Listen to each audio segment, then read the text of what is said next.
ఏంటిదే ఎవరు విఘ్నత ఎక్కిరాల భరద్వాజ. ఈకే ఈయన కాదు, ఇది హోమియో క్లాసెస్. నీకా నీకు కూడా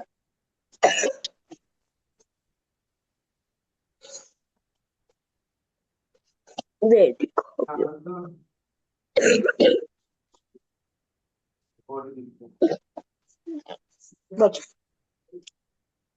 భజన నిన్న ఫింగర్ నలిగింది నన్ను. Good morning everyone. Good morning madam. Good morning madam. Good morning madam. Good morning. ఇదంతా క్లాసికల్ హోమియోపతిలో ఉండే వాళ్ళు.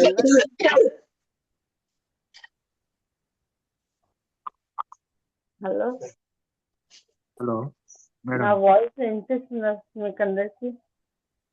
వినిపిస్తుంది మేడం. ఓకే, మీకు అందరూ క్లాసికల్ హోమియోపతి ఉన్నారు, అలాగే మీరు హోమియో బ్రదర్హుడ్ నుంచి వచ్చారా?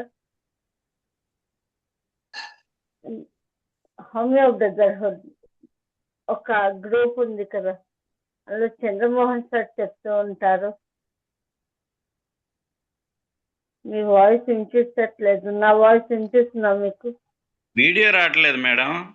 ఓకే, వీడియో రావట్లేదు. వీడియో ఆపేస్తాను, నేను ఆఫ్ చేస్తున్నాను. ఓకే,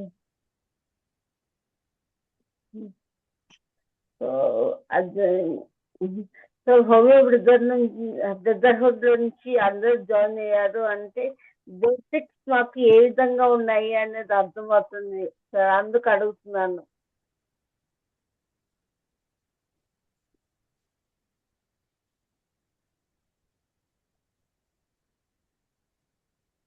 చెప్పలేదు ఎవరు? నేను హోమియో బ్రదర్హుడ్ నుంచి వచ్చాను మేడం. ఓకే, మీ పేరు? కృష్ణమూర్తి అండి, బాపట్ల నుండి. నేను హోమియో బ్రదర్హుడ్ నుండి వచ్చానండి. నా పేరు కేవి రత్నం మేడం. Okay sir. నా పేరు వెంకటేశ్వరరావు అండి, ఒంగోలు. నేను హోమియో బ్రదర్హుడ్ నుంచి వచ్చాను మేడం. Okay sir. నా పేరు ప్రేమ్ సింగ్ మేడం, ఇక్కడ హైదరాబాద్ నుంచి. ఓకే, అంటే హోమియో బ్రదర్హుడ్ నుంచి వచ్చారా అని గ్రూప్ నుంచి? హోమియో బ్రదర్హుడ్ నుండి వచ్చిన మేడం. ఓకే, నా పేరు పవన్ కుమార్ మేడం. నేను హోమియో బ్రదర్హుడ్ నుంచి రాలేదండి, నేను డైరెక్ట్ గా ఫస్ట్ టైం క్లాసెస్ అటెండ్ అవుతున్నాను.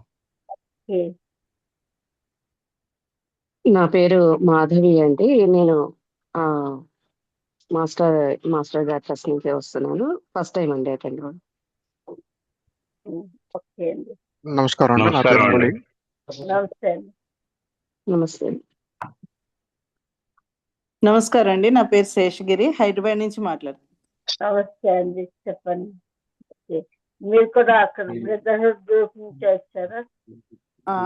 లేదండి, first time. First time. Okay. నమస్కారం అండి, నా పేరు సౌమ్య, నేను హైదరాబాద్ నుంచి. ఓకే, నమస్కారం అండి. నా పేరు మురళి. అండి, నేను హైదరాబాద్ నుంచి వస్తున్నాను. హోమియో బ్రదర్హుడ్ గ్రూప్ లో లేను ఇప్పటి వరకు. లేదు. ఓకే, ఇప్పుడు జాయిన్ అయ్యారు. సార్ట్ ఆఫ్ ఇంట్రెస్ట్ జాయిన్ అయ్యారు. అలాగే ఇంట్రెస్ట్ అవునండి, అవుట్ ఆఫ్ ఇంట్రెస్ట్ జాయిన్ అయ్యాను. రమణ గారుతో పరిచయం వల్ల నాకు వేదభూమి గ్రూప్ లో మెసేజ్ వచ్చి జాయిన్ అయ్యానండి. ఓకే అండి, సో ఇంకేమన్నా ఇంట్రెస్ట్ ఉన్నా జాయిన్ చేయండి సార్. తప్పకుండా. నమస్కారం అండి, నా పేరు మూర్తి. చెప్పండి సార్. నమస్కారం అండి, నా పేరు మూర్తి. నేను వేదభూమిలో గ్రూప్ లో ఉన్నాను. జగన్మోహన్ రావు గారు మా గురువు గారు. నేను విశాఖపట్నం నుంచి మాట్లాడుతున్నాను. ఓకే, జగన్మోహన్ రావు సార్ అందరికి గురువు గారు. ఆయన బుక్స్ చదివారా సార్ ఆయనవి? నా పేరు వెంకటాద్రి అండి, మిసెస్ లావణ్య. ఓకే, నమస్కారం అండి, నా హైదరాబాద్. నమస్తే అండి. నమస్కారం అండి, నా పేరు మాధవి, నేను హైదరాబాద్ నుంచి వస్తున్నానండి. ఓకే, నమస్కారం అండి. నా పేరు స్పందనాదేవి. నేను వేదభూమి గ్రూప్ నుంచి వస్తున్నాను. ఇది ఫస్ట్ టైం అటెండ్ అవ్వడం. నమస్కారం అండి. నమస్కారం వినండి అండి. మేడం, చెప్పండి. నమస్తే మేడం. నా పేరు పావని అండి. నేను మణిపాల్ నుంచి. నేను హోమియో బ్రదర్హుడ్ లో లేనండి. ఫస్ట్ టైం జాయిన్ అవుతున్నాను. ఓకే మేడం, వినండి, చాలా మంచి ఎక్స్పీరియన్స్ వస్తుంది.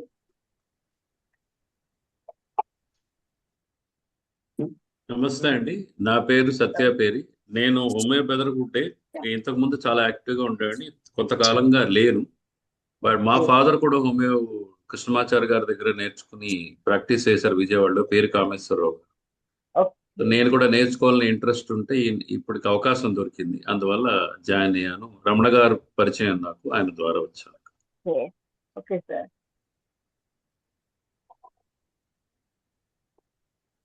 సో మీ అందరి ఒపీనియన్ ఏంటి? బేసిక్స్ నుంచి స్టార్ట్ చేయాలా లేకపోతే ఎలా చెప్పాలి అని మీరు అనుకుంటున్నారు? ఎస్ మేడం, బేసిక్స్ నుంచి అయితే బెటర్ అండి. మాకు ఫస్ట్ టైం స్టార్ట్ చేస్తున్నాం చాలా మంది.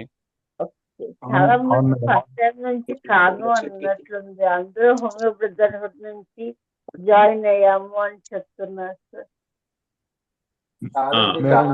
మేడం మేము ఫస్ట్ మేడం మేము ముందు ఎక్కడ లేము గ్రూప్ లా. సో మాకు కొంచెం బేసిక్స్ చెప్తేనే బాగుంటది అన్నట్లు. Okay sir. నమస్కారం అండి. నా పేరు శ్రావణి నుంచి మాట్లాడుతున్నాను. ఈ రమణ సార్ దగ్గర మెడిసిన్ అవి తీసుకుంటూ ఉంటాము. సో అలా ఓకే.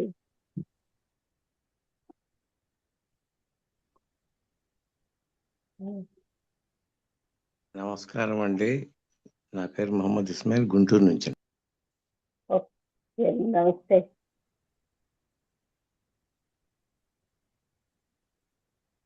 నమస్కారం అండి. వేదభూమి నుండి జాయిన్ అయిన వాళ్ళు మోస్ట్ ఆఫ్ ద మేము ఫస్ట్ టైం అయినండి హోమియోపతి క్లాసులు అటెండ్ అవుతాం. సో బేసిక్స్ కానుండి స్టార్ట్ చేస్తే మంచిది. ఓకే అండి, థ్యాంక్ యూ. డాక్టర్ గారు ఏ గ్రూప్ నుండి జాయిన్ అయినా మీ క్లాసులు బేసిక్ నుండి కానీ చెప్పగలిగితే కొత్త వాళ్ళకి పాత వాళ్ళకి అందరికీ ఉపయోగంగా ఉంటాయండి. బేసిక్ నుండే స్టార్ట్ చేయండి అండి. అవును, అదే అనుకుంటున్నాను సార్. మేము కూడా. మేడం మాకు మెటీరియల్ లాంటివి ఏమైనా ప్రొవైడ్ చేయగలుగుతారా మేడం? మెటీరియల్ అనేది చెప్తాను సార్ దాని గురించి. Okay madam. Thank you.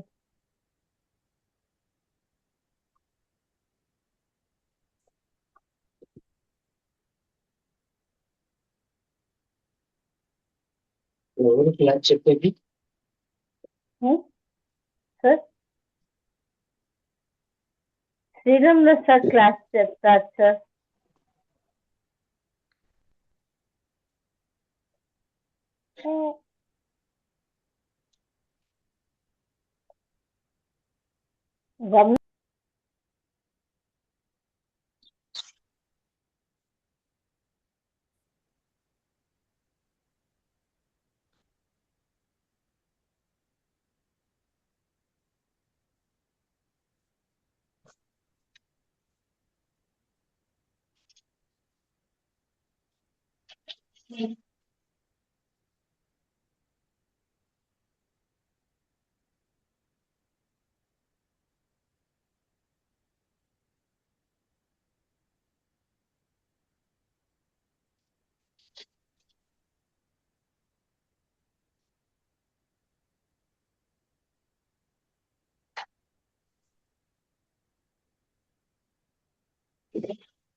Morning sir.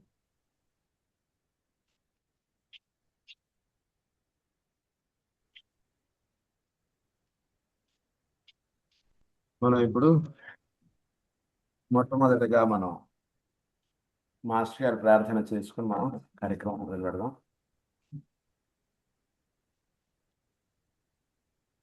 నమస్కారం అండి రమణ గారు.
ब्रह्मा गुरुर्ब्रह्मा विष्णुः गुरुर्देवो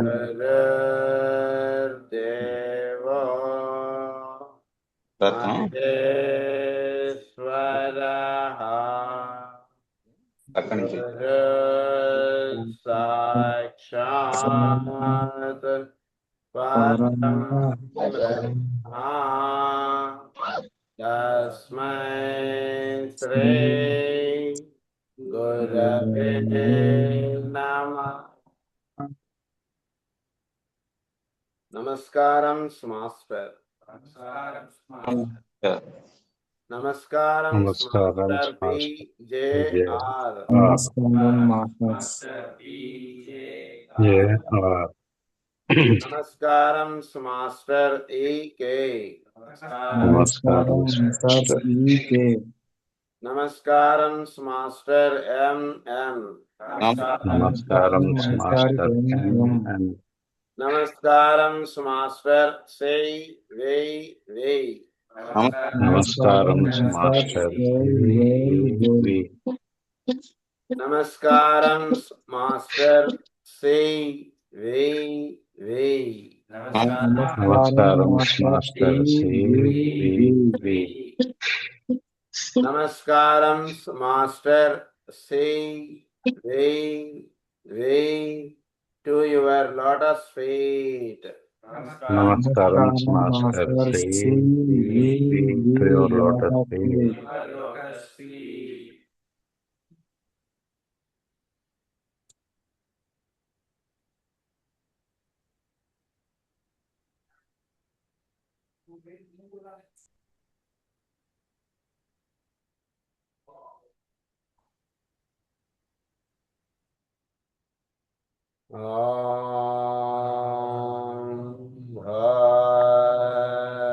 భవస్వః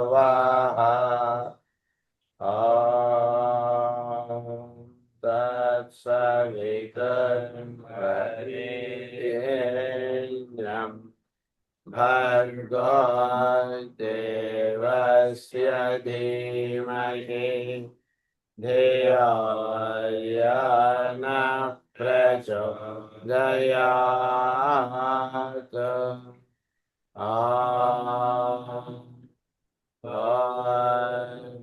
భవస్వః తత్సవితుర్వరేణ్యం భర్గో దేవస్య ధీమహి ధియో యో నః ప్రచోదయాత్.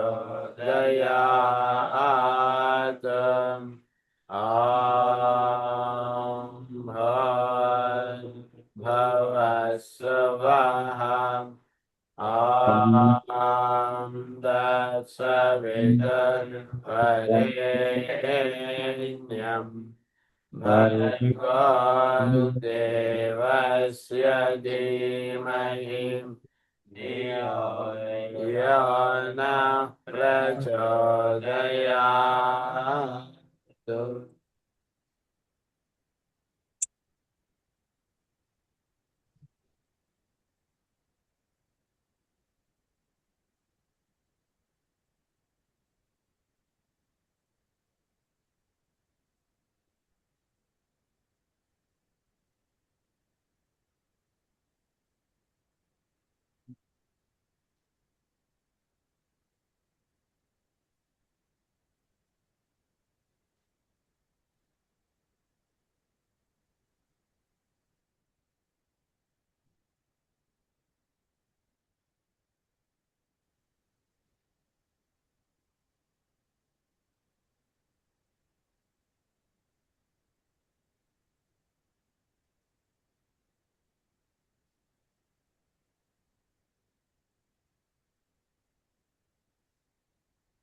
అందరికీ కూడా నమస్కారం.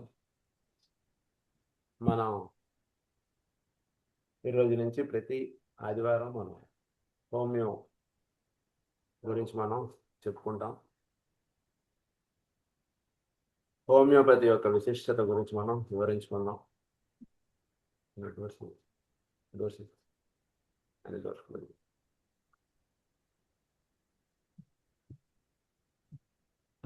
వైద్య శాస్త్రం అనేటువంటిది ప్రస్తుత కాలంలో చాలా విలువైనటువంటిది. అది మనకి అనేక రకముల వైద్య శాస్త్రములు కలవు ఆల్రెడీ మనకి. ఈ వైద్య శాస్త్రం ఏం చేస్తుంటే మనకి అనారోగ్యంగా ఉన్నటువంటి వాడికి ఆరోగ్యం అనేటువంటిది ప్రసాదించేటువంటిది వైద్య శాస్త్రం. ఈ వైద్య శాస్త్రాన్ని అవగాహన చేసుకోవడానికి మనం ఏం చేయాలంటే first what is human body, దీని మీద ఒక చక్కటి అవగాహన మనకు కలగాలి. అసలు మానవుడు అంటే ఏమిటి, వీడు జంతువు ఒకటేనా? బేసిక్గా మానవుడు అంటే అందరికీ తెలుసు, but how he is different from an animal. So మానవుడిని మనం మామూలుగా జువాలజీలో మ్యామల్స్లో మానవుడిని కూడా కలిపేస్తాం మనం. కానీ మానవుడు అంటే మ్యామల్ అంతేనా ఏంటి అసలు? దీని మీద ఒక చక్కటి అవగాహన ఏర్పరచుకోవాలి మనం. మానవుడు అంటే ఫస్ట్ అంటే ఒక జంతువు కన్నా మానవుడు కొంచెం వేరు. ఇది చక్కగా మన అవగాహనలో నిలుపుకోవాలి. అంటే జంతువుకి మానవుడికి కామన్గా ఉన్నటువంటి విషయాలు అందరికీ తెలుసు. అన్ని సిస్టమ్స్, మన ఒక డైజెస్ట్ సిస్టమ్ కానీ ఇవన్నీ మనకి తెలుసు ఆల్రెడీ. సో ఇవన్నీ కాకుండా మానవుడు అనేవాడు కొంచెం వేరుగా ఉంటున్నాడు. ఫస్ట్ చక్కగా మనం ఫండమెంటల్స్ నుంచి చక్కగా మీకు అన్నీ నేను ఎక్స్ప్లెయిన్ చేస్తాను. ఎవరు కూడా ఆల్రెడీ ఈ విషయాలు తెలిసిన వాళ్ళు ఉండవచ్చు, క్లాస్లో తెలియని వాళ్ళు ఉండవచ్చు. కనుక ఫస్ట్ మనం బేసిక్స్ నుంచి మనం వెళుతున్నాం అనుకోండి, ఎవరికి కూడా ఏ ఇబ్బందులు ఉండవు. చక్కగా మన హోమియోపతిలో మనం మాస్టర్ ఈకే గారు, మాస్టర్ పిడూరు జగన్మోహన్ రావు గారు మనకి మంచి సబ్జెక్టుని చక్కగా ఇచ్చారు. అంటే ఒక రకంగా చెప్పాలంటే శిఖరాలను చూసినటువంటి వాళ్ళు హోమియోలో. వాళ్ళు మనకి చక్కగా హోమియోని ప్రసాదించారు. అందుగురించి హోమియోలో మనం ఒక సామాన్యమైనటువంటి కేసెస్ నుంచి మన ఈ క్లాసెస్లో మనం అడ్వాన్స్డ్ కేసెస్లో కూడా మనం ఎలా హ్యాండిల్ ఏమిటి, అసలు ఇలాంటి వాటికి కూడా హోమియోలో మనం తగ్గించవచ్చా అని అనుకునేట్లాంటివన్నిటి గురించి కూడా మనం చర్చించుకుంటాం హోమియోలో. నా క్లాసెస్ పక్కా క్లాసికల్, పక్కా క్లినికల్. ఎక్కడో కూడా మనం ఏదో ఈ సిమ్టమ్ తగ్గింది కదా ఇంకా తగ్గిపోయింది అనుకోండి అనే ఉండదు. చక్కగా రిపోర్ట్స్ ప్రకారంగా మనం తగ్గించుతాం. మనం కేసెస్ అన్నీ కూడా ఏదో మామూలుగా ఏదో తగ్గిపోయిందండి అని చెప్పేయడం, సిమ్టమ్ ఏదో తోటి వచ్చాడు వాడికి ఏదో మంది వేస్తే అని తగ్గిపోయిందండి అని అలా ఉండదు. మనం ఎప్పుడు కూడా we are all very practical, very clinical and definitely we are classical. అది మన యొక్క సిద్ధాంతం. చక్కగా అలా వెళ్తాం మనం. అన్ని కేసెస్ కూడా మీకు చూపిస్తే నేను చెప్తాను అన్నీ కూడా మీకు ఎలా మనం హ్యాండిల్ చేయాలి ఒక కేసు వచ్చినప్పుడు. సో అందు గురించి మీరు అది బాగా గుర్తుపెట్టుకోండి. అందు గురించి కొంచెం కొందరు కొత్త వాళ్ళు ఉన్నారు మన క్లాసెస్లో. సో అందు గురించి బేసిక్స్ నుంచి నేను తీసుకెళ్తాను. తర్వాత సబ్జెక్ట్ ఇదంతా కూడా మీకు అన్నీ కూడా వివరిస్తాను ఈ క్లాసెస్లో. అయితే ఈ క్లాసెస్ చాలా వరకు నేను క్లాస్ తీసుకునేటప్పుడు దయచేసి ఎవరు కూడా నా క్లాస్ డిస్టర్బ్ చేయకండి. అందు గురించి నేను మిమ్మల్ని అందరినీ కూడా మ్యూట్ చేస్తాను. క్లాస్ అయిపోయిన తర్వాత మీకు ఒక 10 నిమిషాలు టైం ఇస్తాను. అప్పుడు ఏమైనా సందేహాలు ఏమైనా ఉంటే అప్పుడు అడగండి. అప్పుడు నేను మీకు సందేహాలన్నీ కూడా నేను నివారిస్తాను. అది మనం జనరల్గా ఈ క్లాసెస్లో మనకి ప్రొసీడ్ అయ్యేటువంటిది. క్లాస్ అయిపోయిన తర్వాత మీకు డెఫినెట్గా టైం ఇస్తాం. ఆ టైంలో మీరు మీ సందేహాలు ఏమైనా ఉన్నా అడగచ్చు. లేదా నెక్స్ట్ డే క్లాస్ స్టార్ట్ చేసినప్పుడు ఏమంటే లాస్ట్ క్లాస్లో మీరు ఇవి చెప్పారు, దాని మీద ఏంటి మీ ఎక్స్ప్లెనేషన్ అని ఏమన్నా అడిగినా నేను మీకు తప్పకుండా ఎక్స్ప్లెయిన్ చేస్తాను. క్లాస్ జరుగుతున్న టైంలో మాత్రం దయచేసి ఎవరు కూడా మాట్లాడకండి. అది ముఖ్యంగా. అందు గురించి అందరిని కూడా మ్యూట్ చేస్తున్నాను నేను. సో మానవుడు వీటి మీద మనం చక్కటి అవగాహన అంటున్నది ఏర్పరచుకున్నాం. So human frame is different. భగవంతుడు సృష్టించినటువంటి మానవుడు సృష్టిలో చాలా ఉత్తముడు, చాలా హయ్యర్ దీనికి సంబంధించినటువంటి ఒక జంతువును ఒక మానవుడు ఒకడే జంతువు నుంచి మానవుడు వచ్చాడనేటువంటిది ఇవన్నీ కూడా కొంతవరకే సత్యం. అదంతా కూడా సత్యం కాదని దయచేసి థియరీ వాటిని మనకి సైన్స్ అలా చెప్తుంది, కానీ మళ్ళీ వాటి నుంచి మళ్ళీ మనం తిరిగి రాసుకోవాల్సినటువంటివి చాలా ఉన్నాయి.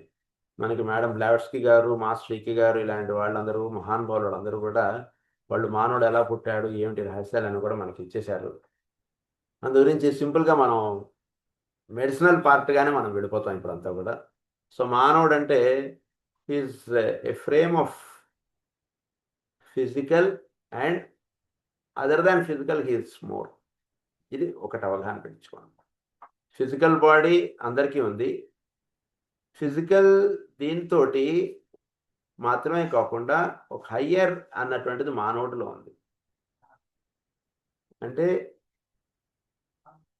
మనస్సు, మనకు మనస్సు అనేటువంటిది ఒకటి ఉంది, మన బ్రెయిన్ ఒక ఫంక్షనింగ్ ఒకటి ఉంది. సో ఇలాంటివి చాలా ఉన్నాయి మనలో. అందు గురించి మానవుడు అంటే కేవలం ఒక ఏదో అంటే సెంట్రల్ నర్వస్ సిస్టమ్, తర్వాత ఏదో డైజెస్ట్ సిస్టమ్, రెస్పిరేటరీ సిస్టమ్, ఏదో ఎండోక్రైన్ సిస్టమ్, ఇవన్నీ కలిపితే వీడు మానవుడు అంటున్నది అనగడం సరి కాదు. మనకి ఒక జంతువుగా చెప్పినప్పుడు అంతవరకు సరిపోతుంది, కానీ జంతువు కన్నా మానవుడు చాలా హయ్యర్.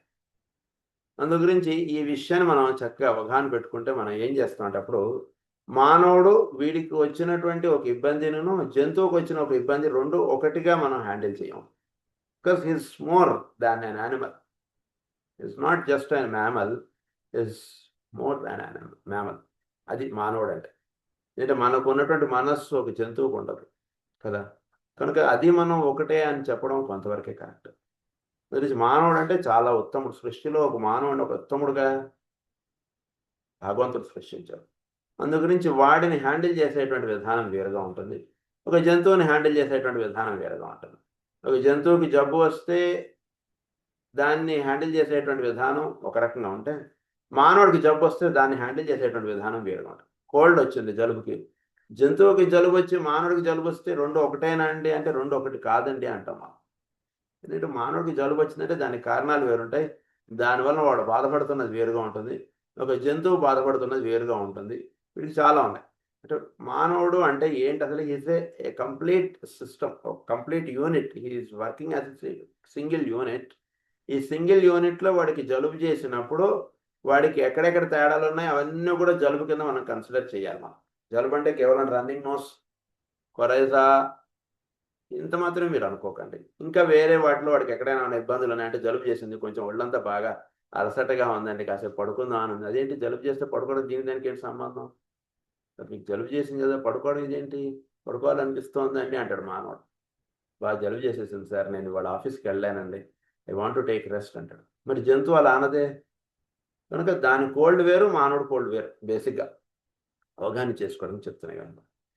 సో ఇలా మానవుడు is different from an mammal. ఇది ఫస్ట్ బేసిక్గా ఇది అవగాహన చేసుకోవడం. అందు గురించి ఒక జంతువుని ట్రీట్ చేసినట్టుగా మానవుడిని ట్రీట్ చేయకూడదు మనం.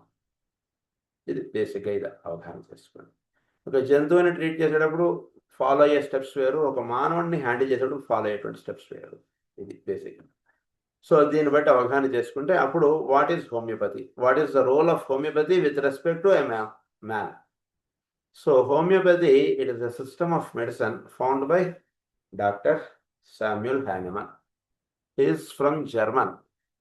Earlier he was a allopath. His father was a painter and he was a very poor man.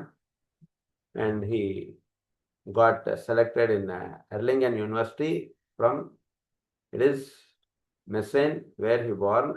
And in Erlangen University, he studied his MBBS and MD, and later he entered into practice of allopathy. When he is practicing allopathy, he used to have huge number of patients, very big line of patients used to come. Whenever there is any good doctor, patients will automatically go to that doctor. So Hahnemann is basically, he is very pious man and he is very devotional and a disciple of Jesus Christ is. So he used to attend every patient with love and affection and feels as if their trouble is his trouble. So he is very affectionate towards patients and he is very adore, like he used to see every patient as if the suffering is very intense for them, and he used to handle every patient with utmost care.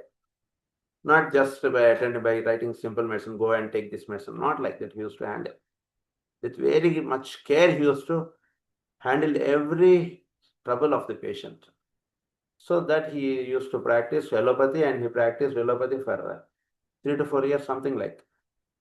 And then he was unsatisfied with his practice. Why he got unsatisfied? Because whenever he is giving any medicine in allopathy, he is finding the patient coming again after some time with the same complaints. What is this? Actually, when we are sitting in practice of allopathy, what we feel is, okay, that time he got cold and cough due to exposure to some AC or some cold climate, or better in rain, something like, and due to that he got cold and we treated him. Now he has cold due to again same reason or some other reason. This is different, that is different. So we are giving again. So why there is any feeling of bad, or why there is feeling of anything like wrong of this, like that we feel. But whereas Hahnemann, he has not satisfied. Why he is coming again and again with the same complaint to me?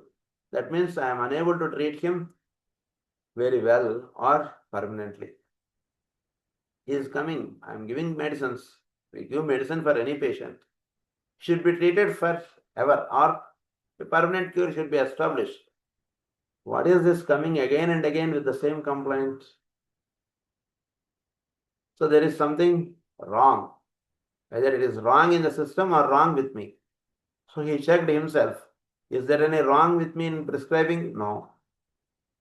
He is following perfectly the principles given in allopathy. Then where is wrong? Might be system is wrong. Like that he thought. Very, very, very less number of people think like that. Or if few people are going in a path, everyone used to follow the same path, because by saying that as everyone is going, I am also going in the same path. People say like that. But very great people will think that no, this path is wrong. This is not the right way of handling a patient. కొందరు మాత్రమే మహానుభావులు మాత్రమే వాళ్ళు ఆలోచిస్తారు, ఇలా వెళ్ళేది correct కాదు, ఇది కరెక్ట్ కాదు అంటాడు. ఎలా అయితే మనకి న్యూటన్స్ లాస్ ఆఫ్ మోషన్ ఉంటుంది. Newton's first law says every body is continuous to in its motion unless until it is another force. So unless it is acted by another force, it used to continue in its motion అని చెప్పి మనకి Newton's first లా చెప్తుంది. But madam Blavatsky గారు, master ఈకీ గారు, మహానుభావులు వాళ్ళు చెప్పారు this is wrong అని చెప్పారు. ఎందుకు? ఏ బాడీ కూడా అది అలా కంటిన్యూ మోషన్లో ఉండదండి, unless it decides in itself to have motion. మనం ఉన్నాం, ఊరిని అలా తిరిగేస్తున్నాం. ఏది కూడా అదంతా అది అలా ఊరికే తిరిగేయడం అన్నటువంటి దూరం ఉండదు. అది లోపల సంకల్పించుకుంటుంది, నేను ఇలా వెళ్ళాలి, ఇలా తిరగాలి, ఇలా చెయ్యాలి అన్నటువంటి సంకల్పించుకుని అది తిరుగుతుంది. అది ఆగడం అన్నటువంటి జరిగితే ఆగుతుంది, అది వేరే విషయం. But it will not be in self unless it decides in it self to have motion. అంటే దానిలో ఒక విల్ ఆస్పెక్ట్ అన్నటువంటి ఒకటి పనిచేస్తుంటుంది. అలా మనకి మేడం బ్లవర్స్కీ గారు వాళ్ళు చెప్పారు. సో దాని గురించి చాలా ఎక్స్ప్లెనేషన్స్ ఇచ్చారు వాళ్ళు. అందువల్ల ఏంటంటే మహానుభావులు లాంటి వాళ్ళు మాత్రం వెళుతున్నటువంటి దారి సరి అయినదా కాదా అంటుంటే చూస్తారు. అలాంటి వాళ్ళు మహానుభావులు వాళ్ళు. అలా డాక్టర్ శామ్యూల్ హ్యానమన్ గారు చాలా మహానుభావులు. ఎందుకంటే అప్పటికి ఎన్నో సంవత్సరాల నుంచి ఎలోపతి ప్రాక్టీస్ చేస్తున్నారు, ఎంతోమంది ప్రాక్టీస్ చేస్తున్నారు. ప్రపంచవ్యాప్తంగా ఎలోపతి అంటుండేది నడుస్తుంది. అది తప్పు అని ఈయనకు అనిపించిందంటే ఈయన ఏమిటి ఈయనప్పుడు రైట్ ఏమిటో నేను చూపించారు. ఇది తప్పు అని అన్నప్పుడు రైట్ అయితే ఏమిటి అని అడుగుతారు కదా అందరూ. అందుగురించి ఏం చేశారు, ఈయన ప్రాక్టీస్ మానేశారు. ప్రాక్టీస్ చేయడం మానేసి నాకు ఎందుకో ఇది సంతోషం అనిపించట్లేదు నేను ఇస్తున్నటువంటి మందులు. ఎందుకంటే పేషెంట్ తగ్గినవాడు తగ్గిపోవాలి, కానీ వాడు మళ్ళీ 4 రోజులకి మళ్ళీ నాకు తలనొప్పి వస్తుంది అని అంటాడు. మళ్ళీ టాబ్లెట్ ఇస్తున్నాడు, మళ్ళీ తలనొప్పి వస్తుంది అని వస్తున్నాడు, మళ్ళీ టాబ్లెట్ ఇస్తున్నాడు, మళ్ళీ వస్తున్నాడు. What is this? So this is something wrong అనిపించినాయి. అందు గురించి ప్రాక్టీస్ చేయడం మానేశాడు. ప్రాక్టీస్ చేయడం మానేసి ఆయన ఇంకా ఎంతో జ్ఞాని, ఆయన మహానుభావుడు. ఆయన హనుమన్ గారు హోమియోపతి కనుక్కున్నారు కాబట్టి మహానుభావుడు అనడం కాదు, సహజంగా ఆయన మహానుభావుడు. ఆయన ఎంతో జ్ఞానవంతుడు. ఆయన ఎంతో కష్టపడి హోమియో డిగ్రీ మన మెడికల్ ఇది డిగ్రీ సంపాదించుకున్నటువంటి వాడు. ఊరిని ఆషామాషిగా చదివి ఇది కాదు. ఎంతో మహానుభావుడు ఆయన. పరమ భక్తుడు. జీసస్ క్రీస్తు అంటే చాలా భక్తుడు ఆయన. కనుక ఆయన ఏం చేశారంటే ప్రాక్టీస్ మానేసి, దీనివల్ల నాకు సంతృప్తి కలగట్లేదు, వాళ్ళు ఇచ్చినటువంటి ధనం నాకు ఎందుకో నాకు తృప్తిగా అనిపించట్లేదు, అందు గురించి నేను ప్రాక్టీస్ చేయనని మానేసి ఆయన ప్రాక్టీస్. నాలో ఆయనలో ఇంకొక ఇదేంటంటే he's master of many languages. So అందు గురించి నేను ఆ మాస్టర్ ఆఫ్ లాంగ్వేజెస్ ఉంది కాబట్టి ఒక లాంగ్వేజ్లో ఉన్నటువంటి పుస్తకాలు ఇంకో లాంగ్వేజ్లో నేను ట్రాన్స్లేట్ చేస్తే, వాళ్ళు ఒక పుస్తకం ట్రాన్స్లేట్ చేస్తే ఒక 10 రూపాయలు ఇస్తారు. అదే నేను ఒకడికి మంది ఇస్తే 1 నిమిషం పడుతుంది, ఒక 10 రూపాయలు ఇచ్చేస్తారు. కానీ ఆయనకి దానివల్ల ఆయనకి సంతోషం, పని చేయడం మానేశాడు. మానేసి పుస్తకాలని తర్జమా చేయడం మొదలుపెట్టాడు. అలా తర్జమా చేస్తున్నప్పుడు ఒక పుస్తకంలో బికాస్ హీస్ డాక్టర్ కదండి, అందుగురించి డాక్టర్ కాబట్టి ఈ మెడికల్ బుక్స్ అయినా ఒక లాంగ్వేజ్లో ఉన్నా ఇంకో లాంగ్వేజ్లోకి ఆయన మారుస్తున్నాడు. ఇది చేస్తున్నప్పుడు ఒక బుక్లో ఆయన క్యూలెన్స్ మెట్రమెడికా అంటుండే, దాంట్లో ఆయన ఒక సెంటెన్స్ చెప్తారు. ఏంటంటే కనుక క్వినైన్ అన్నటువంటిది బార్క్, అది ఒక మనిషికి ఇచ్చినప్పుడు అది చలి, జ్వరం లాంటి సంబంధించినటువంటి లక్షణాలు అది ఉత్పన్నం చేస్తుంది, కాబట్టి అది అటువంటి లక్షణాలు ఉన్నటువంటి వాడికి తగ్గిస్తుంది అటువంటి సెంటెన్స్ రాసి ఉంటుంది. మామూలుగా మనమైతే ఏం చేస్తాం, అది ఎలా ఉందో అలా రాసి పుస్తకం వాడికి ఇచ్చేస్తాం. ఏం మనం ఒక పుస్తకం కంప్లీట్ చేస్తే 10 రూపాయలు ఇస్తారు, కుటుంబాన్ని పోషించుకోవాలి. ఆయన కుటుంబం చాలా పెద్దది. సో కానీ ఆయన అలా చేసేయలేదండి. ఆయన అంటే చాలా మహానుభావుడు హ్యానిమన్, సామాన్యుడు కాదండి, ఎంతో గొప్పవాడు హ్యానిమన్. గురించి ఆయన ఏం చేశాడు, వెంటనే ఇది కరెక్టా రాంగా, ఇదేదో క్వినైన్ బార్క్ తీసుకుంటే వాడు ఎవడికో ఇస్తే అది వాడిలో ఏ చూడడం అయితే ప్రొడ్యూస్ అయ్యాయో అలాంటి లక్షణాలు ఉన్నటువంటి వాడికి ఇస్తే వాడికి మందుగా పనిచేస్తుందిట. అంటే ఏంటి మందు, ఇది క్వినైన్ బార్క్ అనేటువంటిది మొదట ఒక ఆరోగ్యవంతుడి మీద వేస్తే అది వ్యాధికి సంబంధించిన లక్షణాలు వాడిలో ఉత్పన్నం చేస్తుందిట. ఇది నిజమా కాదా, నిజంగా ఉత్పన్నం చేస్తుందా అంటుండే ఆయన సందేహం కలిగి ఆయన ఏం చేశాడంటే ముందు ఆ తర్జమా చేయడం ఆపేశాడు. ఆయన ఆపేసి అది ముందు ఆ మందు తెప్పించుకుని ఆయన వేసుకున్నాడు. వేసుకుంటే ఆయనకి చలి, జ్వరం ఇవన్నీ వచ్చాయి. ఇదేంటి ఇదో కొత్త ప్రిన్సిపల్గా ఉందని చెప్పి ఆయన దృష్టి సారించారు దాని అని చెప్పి అసలు ఏమిటంటే ఏదో బార్క్ ఇదేదో వేసుకుంటే దానికి సంబంధించినటువంటి లక్షణాలు వీటిలో ఆరోగ్యవంతుడి మీద ప్రొడ్యూస్ చేస్తుంది, అదే లక్షణాలు ఉన్నటువంటి వాడికి ఇది మందుగా ఇస్తే వాడికి తగ్గుతుంది. అది ఎల్లోపతిలో వాళ్ళు మెడిసిన్గా ఇస్తారు, క్వినైన్ అనేటువంటిది. మలేరియా ఫీవర్ ఉన్న వాడికి క్వినైన్ అనేటువంటిది మెడిసిన్గా ఇస్తారు. అంతవరకు ఆయనకు తెలుసు, ఓకే అది మెడిసిన్గా ఇస్తాం అంతవరకు okay. But when it is given to a healthy being, it is producing the same set of symptoms of a malarial patient అంటుండేది. ఆయన అందులో చదివి ఆయన చేసుకున్నాడు. ఆయన వేసుకుంటే అది ఆయనకి అలాంటి సిమ్టమ్స్ ఆయనకు వచ్చినప్పటికి ఇందులో ఏదో ఉంది ఈ ప్రిన్సిపల్, దీన్ని మనం జాగ్రత్తగా పరిశోధన చేయాలని చెప్పి ఆయన పరిశోధిస్తాడు. ఆయన ఆ ప్రిన్సిపల్ పెట్టుకుని ఆయన పరిశోధించేటప్పటికి ఆయనకి మెడికల్ సైన్స్లో ఒక న్యూ డైమెన్షన్ ఆయనకు ఓపెన్ అవుతుంది. ఇప్పటివరకు ఎవరు అబ్జర్వ్ చేయనటువంటి డైమెన్షన్ ఆయన గమనిస్తాడు. చాలా అద్భుతమైనటువంటిది ఇది. మామూలుగా ఏంటంటేనండి ఎల్లోపతిలో ఏం చేస్తామంటే వాడు ఏదో మోషన్స్ అయిపోతున్నాయి, విరోచనాలు అవుతున్నాయి, వాడికి విరోచనాలు కట్టడానికి వాడికి మలబద్ధకం ప్రొడ్యూస్ చేసేటువంటి మందు వేసేస్తారు, వాడికి విరోచనాలు కట్టేస్తారు. ఇది మామూలుగా ఎల్లోపతిలో ఉండేటువంటి ప్రిన్సిపల్. ఆయన ఎల్లోపతి డాక్టర్ కాబట్టి అవన్నీ ఆయనకు తెలుసు శుభ్రంగా. కానీ ఇది ఒక కొత్త సిద్ధాంతం. ఏమిటి సిద్ధాంతం, ఒక ఔషధం ఒక ఆరోగ్యవంతుడి మీద ప్రయోగిస్తే వాడిలో ఎటువంటి లక్షణాలు అయితే ఉత్పన్నం అవుతున్నాయో అటువంటి లక్షణాలు ఉన్నటువంటి వాడికి ఇది ఔషధంగా వేస్తే వాడికి ఇది వ్యాధి తగ్గుతుంది అంటుండేది. ఆయన ఫర్దర్ ఎక్స్పెరిమెంట్స్ తోటి ఆయన ఆ సిద్ధాంతాన్ని కనుక్కున్నారు. సో ఆ సిద్ధాంతాన్ని కనుక్కొని ఆయన మొట్టమొదటిగా ఏ సంవత్సరంలో అమ్మా 1796. So he found and published officially in the newspapers that there is, in which newspaper? Hofland's Journal. Correct అయినా? సో హోఫ్లాండ్స్ జర్నల్లో ఆయన ఫస్ట్ ఆయన పబ్లిష్ చేస్తారు. అంటే ఆయనకు ఒకటి ఆయన చాలా మహానుభావుడు అండి ఆయన. అసలు మామూలుగా మనకు ఒకటి మంచిది అనిపించింది అనుకో, మనం ఏం చేస్తాం, మన వరకు మనం ఏది చేసుకుంటాం అనేది మనం ఉంటాం. కానీ ఆయనకి కరెక్ట్ అనిపించింది, ఆయన న్యూస్ పేపర్లో పబ్లిష్ చేశాడండి. ఆయన న్యూస్ పేపర్లో పబ్లిష్ చేసేడుకు మొత్తం అంతా కూడా ఒక దుమారం లేచినట్టు లేచారు ఆయన మీకు. ఊరికి వదులుతారా ఎవరైనా? ఊరినే సరదాగా ఇప్పుడు ఎలోపతి ప్రాక్టీస్ అంతా వస్తారు, ట్రాష్ అండి, అదేం లేదు అని ఏమన్నా ఉన్న సెంటెన్స్ ఇచ్చాం అనుకోండి స్టేట్మెంట్లో, మర్నాడు ఆయన బతకని ఇస్తారు ఎవరైనా? ఊరినే అసలు సరదాగా. But he gives such a statement in the news paper. ఆయన మీద మొత్తం అంతా అపోజిషన్ లేచింది మొత్తం.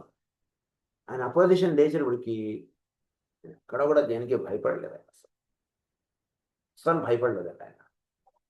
అవును ఇది సిద్ధాంతం, ఇది కరెక్ట్ ఇది అని చెప్పి ఆయన ఏదైతే ఆయన పరిశోధించి కనుక్కున్నాడో అది వాళ్ళందరికీ ఎక్స్ప్లెయిన్ చేశాడు ఆయన. అయితే పొలిటికల్ మైండ్ కదండి, సత్యాన్ని సత్యంగా చూడలేము. ఎందుకంటే నాకు ఒకటి మంచి అనిపించింది, నేను అదే నమ్ముతాను. కానీ మనందరం ఊరినే ఒక సిద్ధాంతం పెట్టుకుని మనందరం దానివల్ల డబ్బు సంపాదించుకుంటున్నాం, అంతా బాగుంది, ఇదిగా ఉంది. సో ఆయన ఏదో కొత్త సిద్ధాంతం చెప్తే ఇదంతా వాళ్ళు ఎవరు ఒప్పుకోలేదు. ఒప్పుకోడికి ఈయన వదిలేటట్టు లేదు. నువ్వు ఇది ఆ ప్రిన్సిపల్ ప్రకారంగా నువ్వు ఎవరికైనా మంది ఇవ్వాలంటే నువ్వు ఇక్కడ ఉండకూడదని చెప్పారు. You to vacate this our state or our area our country అనేసి. దట్స్ ఆల్ రైట్ అన్నాడు ఆయన. ఆయన కుటుంబం చిన్నది కదా, 11 మంది పిల్లలు, అవునా? మరి కుటుంబాన్ని అందరినీ ఒక దేశం నుంచి ఇంకో దేశానికి విడిపోయాడు ఆయన. ఎందుకంటే నా సిద్ధాంతం నాది కరెక్ట్ అంటే ఒక దృఢమైనటువంటి నమ్మకం కాదు. ఎక్కడ ఉంటుందండి అంత నమ్మకం? ఎవరుకుంటుంది? మన తప్పు ఉండొచ్చేమో. ఇప్పుడు 100 మంది తప్పు అని చెప్పినప్పుడు మన తప్పు ఉండొచ్చేమో, ఇంట్లో వాళ్ళని అంటారు కదా, ఎందుకే బాబు నువ్వు ఏదో పని చేసుకొని ఊరికే మనం అందరిని ఇబ్బంది పెడుతున్నాను. కానీ అలాంటిది ఏది ఆయన కేర్ చేయలేదు. ఆయన ఎంత చూడండి, ఆయనలో ఎంత మహానుభావుడు ఆయన అసలు. అలాంటిది ఏది ఆయన కేర్ చేయలేదు. ఆయన నీ సిద్ధాంతం తప్పు నువ్వు అంటే నేను నా సిద్ధాంతం కరెక్ట్ అన్నారు. నేను ఇదిగో చూపిస్తున్నాను నేను రిజల్ట్స్ ఇవన్నీ ఇట్లా అని చెప్పాడు. కాదు ఇదంతా ట్రాష్, ఇదంతా నేను ఒప్పుకోండి. ఒప్పుకోకపోతే మరి నేను నమ్మింది ఇది, నాకు కనబడుతున్నది ఇది, కరెక్ట్గా మీరు చూస్తే మీకు కనబడుతుంది ఇందులో రిజల్ట్ అని చెప్పాడు. ఇప్పుడు ఎవరు నమ్మలేదు. అయితే మీ ఇష్టం, మరి నేను ఉండకూడదు మా దేశం అన్నాడు. మంచిది అన్నాడు, వెళ్ళిపోయాడు. ఆ దేశం వదిలి ఇంకో దేశం వెళ్ళిపోయాడు. అలా ఆయన ఒక ప్రాంతం నుంచి ఇంకో ప్రాంతానికి అలా వెళ్ళిపోయాడండి ఆయన. ఇంతమందిని పిల్లల్ని వీళ్ళందరినీ వేసుకుని, ఆయన దగ్గర డబ్బు ఉందా ఏముందా ఏమీ లేదు. చాలా సామాన్యుడు హనుమాన్ గారు. అంటే ప్రాక్టీస్, ఒక డాక్టర్ ప్రాక్టీస్ మానేశాడు, మెట్రమెడికల్ ట్రాన్స్లేట్ చేసేవాడు. దానివలన ఇద్దరు నెలకి 100 రూపాయలు వచ్చేది, ఇప్పుడు కనీసం సంవత్సరానికి 100 రూపాయలు వస్తుంది ప్రాక్టీస్ చేస్తుండే, ఇదేంటి ట్రాన్స్లేట్ చేస్తుంటే. ఇంకా రాబడి తగ్గిపోయింది.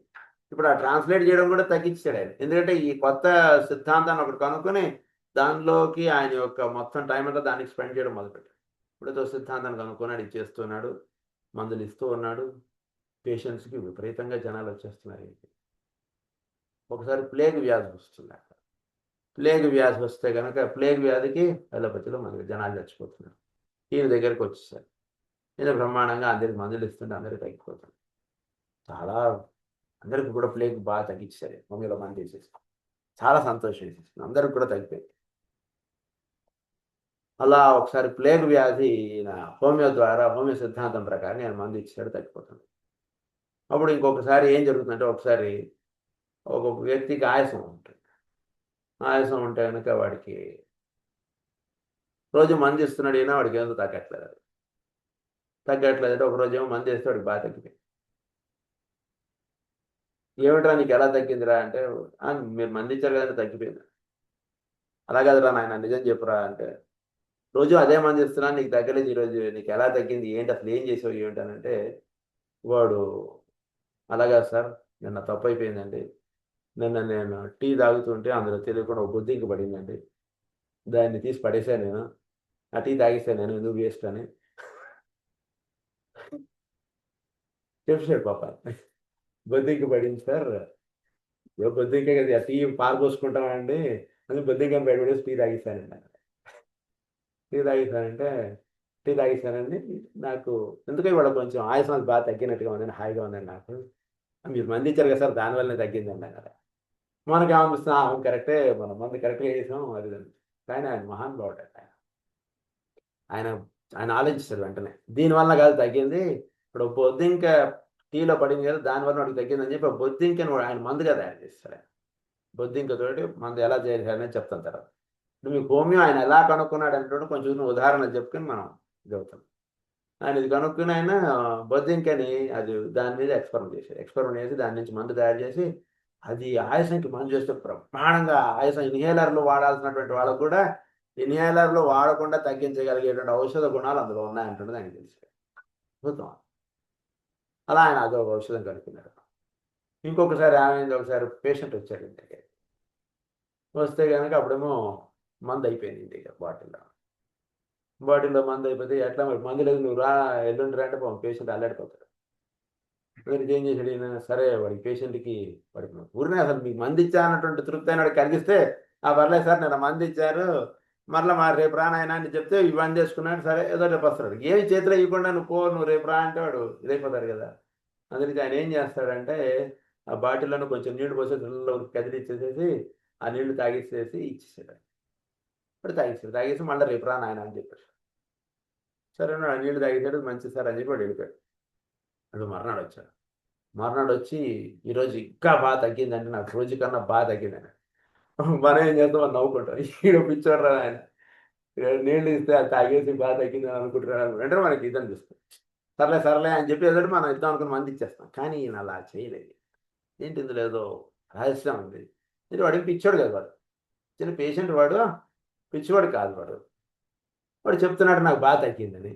అంటే ఇక్కడ ఎలా తగ్గింది ఏంటి అంటుండే ఆయన మళ్ళీ రీసెర్చ్ చేసి అసలు హోమియోపతి సిద్ధాంతం అనండి లేదా మెడికల్ సైన్స్లో ఒక న్యూ డైమెన్షన్ నేను కనుక్కున్నాను. ఇంతవరకు కనుక్కోనటువంటి డైమెన్షన్ నేను కనుక్కున్నాను. ఇప్పటికీ ఇంకా ఆ డైమెన్షన్ మెడికల్ సైన్స్లో ఓపెన్ అప్ అవ్వలేదు. ఏంటంటే దట్ ఈస్ కాల్డ్ పొటెంటైజేషన్. అంటే ఔషధాలని పొటెంటైజ్ చేయడం అనేటువంటి సిద్ధాంతాన్ని ఆయన అప్పుడు దాన్ని చేశారు. అది పెట్టి ఆయన అప్పుడు హోమియోపతిలో పొటెంటైజేషన్, ఇవన్నీ పొటెంటైజేషన్ అంటే ఏంటి ఇవన్నీ మీకు చెప్తాను మీకు నెంబర్గా, ఏం కంగారు పడకండి, అన్నీ మనం తెలుసుకుందాం. సో ఈ రకంగా ఆయన పొటెంటైజేషన్ అనేటువంటి సిద్ధాంతాన్ని ఒకటి కనుక్కున్నాడు. ఆ సిద్ధాంతం కనుక్కొని హోమియో ఔషధాలను కనుక్కొని ఆయన హోమియో ప్రాక్టీస్ చేస్తేనండి జనం. ఆ రకంగా ఆయన హోమియోపతి అనేటువంటిది కనుక్కోవడానికి జరిగింది. ఆయన తర్వాత ఈ హోమియోపతి కనుక్కోవడంలో ఆయనకి సహకారంగా ఉన్నటువంటి వాళ్ళు ప్రధానంగా వాళ్ళ కుటుంబ సభ్యులు, తర్వాత కొందరు శిష్యులు. ఎందుకంటే హోమియోపతికి ఎలోపతికి మనకు మొదట నేను స్టార్ట్ చేసింది మీకు అది, మానవుడు he is different from an animal. First అది బాగా పెట్టుకోవాలి. జంతువుకి అదే ప్రిన్సిపల్, మానవుడికి అదే ప్రిన్సిపల్ అంటే అది కరెక్ట్ కాదు. మనం వేరు, మనకు ఉండేటువంటి సమస్యలు వేరు, మనం ఉండేటువంటి విధానం వేరు, మనం ఉండేటువంటి అన్నీ వేరు. దానికన్నా though we have same systems like digest system, respiratory system, ఇవన్నీ సేమ్గా ఉన్నా but man is different from animal. అందు గురించి హోమియోపతిలో ఆయన ఏం చేశారంటే మందులు జంతువుల మీద వేసినది మానవుడికి ఇవ్వడం అంటున్నది కరెక్ట్ కాదు. ఆ విషయం ఆయనకి ఎప్పుడైనా తెలుసు. ఎలోపతిలో అన్నీ కూడా ముందు జంతువుల మీద ప్రయోగిస్తారు. జంతువులు వాటి మీద వచ్చినటువంటి రియాక్షన్స్ నోట్ చేసుకుని అప్పుడు మానవుడికి ఆ మందులు ఇవ్వడం అంటే జరుగుతుంది. కానీ హోమియోలో ఆ సిద్ధాంతం ఆయన ఒప్పుకోలేదు. వాట్ ఈస్ రాంగ్ అనిపిస్తుంది. అనిపించి ఆయన ఏం చేశాడంటే ప్రతి ఔషధాన్ని కూడా ఆయన స్వయంగా ఆయన మీద వేసుకునేవాడు. ఆయన మీద వేసుకుని అప్పుడు మొదట చెప్పాం మన సిద్ధాంతం ఏంటి, ఒక ఔషధాన్ని ఒక ఆరోగ్యవంతుడి మీద వేస్తే వాటిలో కొన్ని లక్షణాలు వస్తాయి. ఈ లక్షణాలతో బాధపడుతున్నటువంటి వాడికి ఇదే ఔషధాన్ని ఇస్తే వాడికి ఆ వ్యాధి తగ్గిపోతుంది. ఇది సిద్ధాంతం మొట్టమొదటి ఆయన కనుక్కున్నారు. So this principle is called law of similars అంటారు. Law of similars. What is law of similars? సిమిలియా క్యూరెంటర్, లైక్ క్యూర్స్ లైక్. ఏంటి సిమిలియా సిమిలిబస్ క్యూరెంటర్ అంటారు ఈ ప్రిన్సిపల్. ఈ ప్రిన్సిపల్ అంటారు లా ఆఫ్ సిమిలర్స్. అదే రకమైనటువంటి, సేమ్ కాదండి, సిమిలర్. ఇక్కడ జాగ్రత్త పదాలు ఆయన జాగ్రత్త పదాలు. It is not same, it is similar. అదే పోలికలుగా ఉన్నటువంటి వాడే కాదు, అదే పోలికలుగా ఉన్నాడు. నేను ఒక ఆయన కూడా వచ్చాడు, ఆయన కూడా ఏదో ఈ రకంగా ఉన్నాడు. ఇవాళ ఆయన లాగా ఉన్నవాడు వచ్చాడు, కానీ ఆయనే వాళ్ళు ఇది కాదు, ట్విన్స్ కాదు. ఆయన లాగా ఉంటుంటాడు వాడు వచ్చాడు. వాడు కూడా ఏదో షర్టు ప్యాంటు వేసుకున్నవాడు ఇలాంటి వాడు వచ్చాడు. ఆయన లాగా ఉన్నాడండి ఈయన అంటాము. చూడండి, అది ఇక్కడ సిమిలర్గా ఉన్నటువంటి లక్షణాలతో బాధపడుతున్నటువంటి వాడికి ఇదే ఔషధాన్ని ఇస్తే వాడికి రోగం తగ్గిపోతుంది. ఇది this is called law of similars. ఇది మెయిన్ సిద్ధాంతం homeo. First and foremost principle is law of similars. Law of similars is like cures like. Whenever any medicine is given to a healthy human being, it produces certain set of symptoms. The same medicine will be given to the patient who is suffering with the same set of symptoms. Then this remedy cures that patient permanently. This is called the law of similars. So, ఆ రకంగా ఇది principal ఆయన మెయిన్గా పెట్టుకున్నారు. ఆయన ఈ principal మెయిన్గా పెట్టుకుని ఆయన ఎన్నో ఔషధాలు, ప్రతి ఔషధం కూడా ఆయన ఒక జంతువు మీద ప్రయోగించి మానవుడి మీద వేయడం అంటున్నది కరెక్ట్ కాదనుకున్నాడు ఆయన. ఇది జంతువు వేరు, మానవుడు వేరు. సో అందు గురించి మానవుడి మీదే ప్రయోగించారు. దట్ ఈస్ అందు గురించి ఆయన ఏం చేశాడంటే ప్రతి ఔషధాన్ని ముందు ఆయన మీద వేసుకున్నాడు. ఎవరైనా శిష్యులు కనబడితే ముందు వాడు నోట్లో వేసి నేను చూస్తాను అనలేదు పాప, ముందు ఆయన మీద వేసేసుకున్నాడు. చూడండి, ఆయన అలాంటి ప్రిన్సిపల్స్ మనం చూస్తే చాలు మనకు తెలిసిపోతుంది. ఆయన మహానుభావుడు అన్నా కదా, ఈస్ మాస్టర్, చాలా మహానుభావుడు ఆయన. సో ఆయన ప్రతి దాన్ని ఆయన మీద వేసుకున్నాడు. ఆయన మీద వేసుకుని ఆయనలో ఎటువంటి బాధలు వస్తున్నాయో ఆయన నోట్ చేసేయగలవాడు. ఒకసారి ఆయన నోట్ చేయలేనటువంటి స్థితిలో ఉన్నప్పుడు వాళ్ళ ఇంట్లో వాళ్ళని నోట్ చేయమనేవారు, లేదా ఆయన శిష్యులు ఉంటారు వాళ్ళని నోట్ చేయరు. అలా నోట్ చేసేవారు వాళ్ళు. అవన్నీ రాసి పెట్టేశారు. రాసి పెట్టేసిన తర్వాత మళ్ళీ అదే ఔషధం ఇంకొకటికి వేసేవారు. మళ్ళీ వాడిలో కూడా ఇవే లక్షణాలు వస్తున్నాయి, వేరే లక్షణాలు వస్తున్నాయా చూసేవారు. లేదంటే ఆయన మీద వేసుకున్నప్పుడు ఏ లక్షణాలు వచ్చాయి, వాడి మీద వేసినప్పుడు అదే లక్షణాలు వచ్చాయి. ఓకే, ఇద్దరిలో వచ్చింది. ఇంకొకటికి వేసేవాడు ఆయన. మళ్ళీ వాడిలో కూడా అదే లక్షణాలు వచ్చాయి. అవన్నీ కలిపి ఒక పుస్తకంగా రాస్తారు. అలా చిన్నపిల్లల్లో వేసేవాడు, పెద్దవాళ్ళు వేసేవాడు, అలా అందరిలోనూ వేసి ఆ లక్షణాలు కామన్గా వచ్చినటువంటి లక్షణాలన్నీ నోట్ చేసి పెట్టేశారు. ఇప్పుడు అంటే ఒకటి మీద చేసి వచ్చిన లక్షణాలకి మనం ఇంకొకటి మీద చేసేస్తామంటే అది చాలా కష్టం. అది వైద్య శాస్త్రం అనిపించుకోదు. Because it is purely scientific. ఏదో కూడా నమ్మకాలతోటి ఏదో ఇది కాదు. Homeopathy is perfect scientific. అందులో ఒక సైంటిఫిక్గా ఒక ప్రిన్సిపల్ లే చేయాలంటే అది కొందరి మీద అది వేసి అదే లక్షణాలు ప్రొడ్యూస్ చేస్తుందో లేదో చూసుకొని అప్పుడు దాన్ని ఒక ఔషధంగా నిర్ధారణ చేయాలి. అని చెప్తే ఒకరిద్దరి మీద వేసేసి మిగిలిన వాడి మీద అది వేయకుండా సరిగ్గా చేయకుండా చేసేస్తే వేరేవాడికి ఏమన్నా అనుకోకూడని ఏమన్నా లక్షణాలు వచ్చి వాడికి ఏమన్నా ప్రాణాపాయ స్థితి వస్తే ఏమండి, మనం నమ్మి ఒక పేషెంట్ వస్తాడు. అందు గురించి ఆయన అనేక రకాలైనటువంటి వాళ్ళకి చిన్నపిల్లల్లో వేసేవాడు, పెద్దవాళ్ళలో వేసేవాడు, ముసలి వాళ్ళలో వేసేవాడు, పురుషుల్లో వేసేవాడు, స్త్రీల్లో వేసేవాడు, అందరికీ వేసేవాడు. ఆయన మంది వేసి వాళ్ళందరూ చెప్పిన లక్షణాలన్నీ రాసుకున్నాడు. అలా అందులో వీళ్ళందరికీ కామన్గా వచ్చినటువంటి లక్షణాలన్నీ కూడా వాటిని సపరేట్గా రాస్తారు. రాసి అప్పుడు దాన్ని ఒక పుస్తకంగా తయారు చేశారు. సో హోమియోలో ఔషధాలకు సంబంధించినటువంటి లక్షణాలతో కూడుకున్నటువంటి గ్రంథం ఒకటి తయారు చేశారు ఆయన. దాన్ని ఏమన్నారంటే మెటీరియా మెడికా ప్యూరా అన్నారు. ఎన్ని వాల్యూమ్స్ అది? ఓకే. తర్వాత ఈ రకంగా ఆయన రాసినటువంటి అన్నింటిని కూడా పుస్తకాలుగా తయారు చేశారు. నెక్స్ట్ ఆయన ఇంకా ఏం చేశారు, ఈ ఔషధాలు వీటన్నిటిని తయారు చేసుకోవడం చేసిన తర్వాత అసలు మానవుడు అంటే ఏమంటే వీడికి ఎలా మనం ఔషధ ప్రయోగం చేయాలి, ఎటువంటి లక్షణాలకు ఇవ్వాలి, ఎటువంటి లక్షణాలను మనం ఎలా గమనించుకోవాలి, అసలు ఈ సిస్టంలో మనం ఫాలో అవ్వాల్సినటువంటి విధానం ఏమిటి, దీని మీద ఒక చక్కటి అవగాహన అటువంటిది ఏర్పాటు చేసి ఆయన ఇంకొక గ్రంథంగా తయారు చేశారు. దాన్ని ఏమన్నారంటే ఆర్గనాన్. ఆర్గనాన్ అంటే ఏంటంటే అందులో మెయిన్గా సిద్ధాంతములు ఉంటాయి, అంటే ప్రిన్సిపల్స్ ఉంటాయి. ఆ ప్రిన్సిపల్స్ ప్రకారంగా మనం వైద్యం చేస్తే ఎటువంటి వ్యాధినైనా సరే మనం చక్కగా నివారించవచ్చు. ఏమీ కంగారు లేదండి. ఎటువంటి వ్యాధినైనా సరే మనం చక్కగా వాడికి నివారణ అంటున్నది ప్రసాదించవచ్చు. That is Organon. సో ఈ రెండు ప్రధానమైనటువంటి గ్రంథాలు ఆయన తయారు చేసి తర్వాత ఇంకొక గ్రంథం తయారు చేశారు. What is that? Chronic diseases. అంటే వ్యాధులు అసలు ఇవి ఎలా పుడుతున్నాయి ఏమిటి, ఒక వ్యాధికి ఏమైనా సంబంధం ఉందంటారా, ఏమిటి అసలు? అంటే మనిషిని పూర్తిగా ఆయన బాగా స్టడీ చేశాడండి. ఇంతకుముందు ఏదో జలుబుతో ఇచ్చాడు, ఓకే జలుబుకి మంది ఇచ్చాం. ఇప్పుడు ఏదో ఆయాసంతో వచ్చాడు, జలుబు వేరే ఆయాసం వేరే కాదు. అలా ఆయన మొత్తం ఒక మనిషికి వస్తున్నటువంటి వ్యాధులని వాటిని అంటే complete study of the man అంటున్నది ఏం చేశాడు with respect to diseases and health. What is happening to him? వాడు పుట్టినప్పటి నుంచి వాడు చనిపోయేంత వరకు వాడికి ఎలా వాడి యొక్క హెల్త్ అంటున్నది టర్న్ అవుతుంది.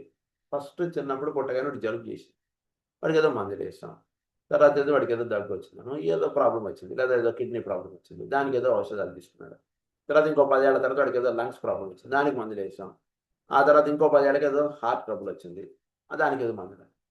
సో వీటన్నిటికీ మామూలుగా మనం చూస్తే దీనికి దానికి సంబంధం ఏముందండి? ఇంతమంది జలుబు అంటే ఏదో వచ్చింది, దానికి ఏదో కిడ్నీస్కి ఏం సంబంధం ఉంది? దెర్ ఇస్ నో రిలేషన్ అంటాం. బట్ ఆయన ఏమంటారంటే దెర్ ఇస్ రిలేషన్ అంటారు. అంతా వాడి బాడీలోనే జరుగుతుంటుంది. వాడి బాడీలోనే జరుగుతుంది కాబట్టి వాడికి జలుబు చేసిన దానికి, వాడికి ఉన్నటువంటి కిడ్నీస్కి, వాడికి ఉండే లివర్కి, వీటన్నిటికీ దెర్ ఇస్ రిలేషన్ అంటారు. రిలేషన్ అని ఈ వ్యాధి అనేటువంటిది వాటిలో ఇక్కడ ఇలా మొదలై ఇలా తిరిగి వాడికి 80 ఏళ్ళు వచ్చాడు, వాడికి పలానా వ్యాధితో వాడు ఇది అయిపోయాడు, లేదా 50 ఏళ్ళకి పలానా జబ్బుతో వాడు చనిపోయాడు. సో దానికి ఆరిజిన్ ఆ క్షణంలో వచ్చినటువంటి జబ్బు కాదండి. వాడికి ఇంకో 10 ఏళ్ళు 20 ఏళ్ళ ముందు ఇలా జబ్బులు ఇలా స్టార్ట్ అయ్యి ఇలా టర్న్ అయ్యి ఇదంతా ఇలా తిరిగి వాడికి పలానా జబ్బు వచ్చి వాడు చనిపోవడం అంటే జరుగుతుంది. ఇలా సంథింగ్ ఆయన ప్రతి వాడిలోనూ వచ్చేటువంటి జబ్బులకు సంబంధించినటువంటి ఒక గ్రాఫికల్ పిక్చర్ ఆయన తీసుకుని వీటన్నిటికీ there is one common cause అంటుండే ఆయన కనుక్కున్నాను. అవేంటో నెమ్మదిగా చెప్పుకున్నాం. అలా కనుక్కొని వ్యాధుల గురించి ఒక సంపూర్ణమైనటువంటి అవగాహన చేశాడు ఆయన. ఎందుకంటే కనుక మనం వ్యాధి పేరు పెట్టుకొని మన ఔషధాలని ప్రయోగిస్తే ఏమవుతుంది? ఆ వ్యాధి తగ్గిపోతుంది. హోమియోపతిలైనా తగ్గించండి, మీరు ఎలోపతిలైనా తగ్గించండి, మీ ఇష్టం, అది తర్వాత విషయం. వాడికి తగ్గిపోయింది. కానీ కొన్నాళ్ళకి ఇంకొక వ్యాధి వస్తుంది. మరి దానికి ఏమంటామంటే దానికి ఇంకేదో ఔషధం వేస్తాం. ఇలా వాడికి వచ్చినటువంటి ప్రతి జబ్బుకి ఒక్కొక్క ఔషధం వేసుకుంటూ వెళ్ళిపోతే రేపు పొద్దున వాడికి ఏ రోజు ఏదో ఇంకెప్పటికీ తగ్గలేనటువంటి ఒక క్యాన్సరో, టీబీనో, సిఫిలిస్ ఏవో వ్యాధులు వచ్చేస్తాడు.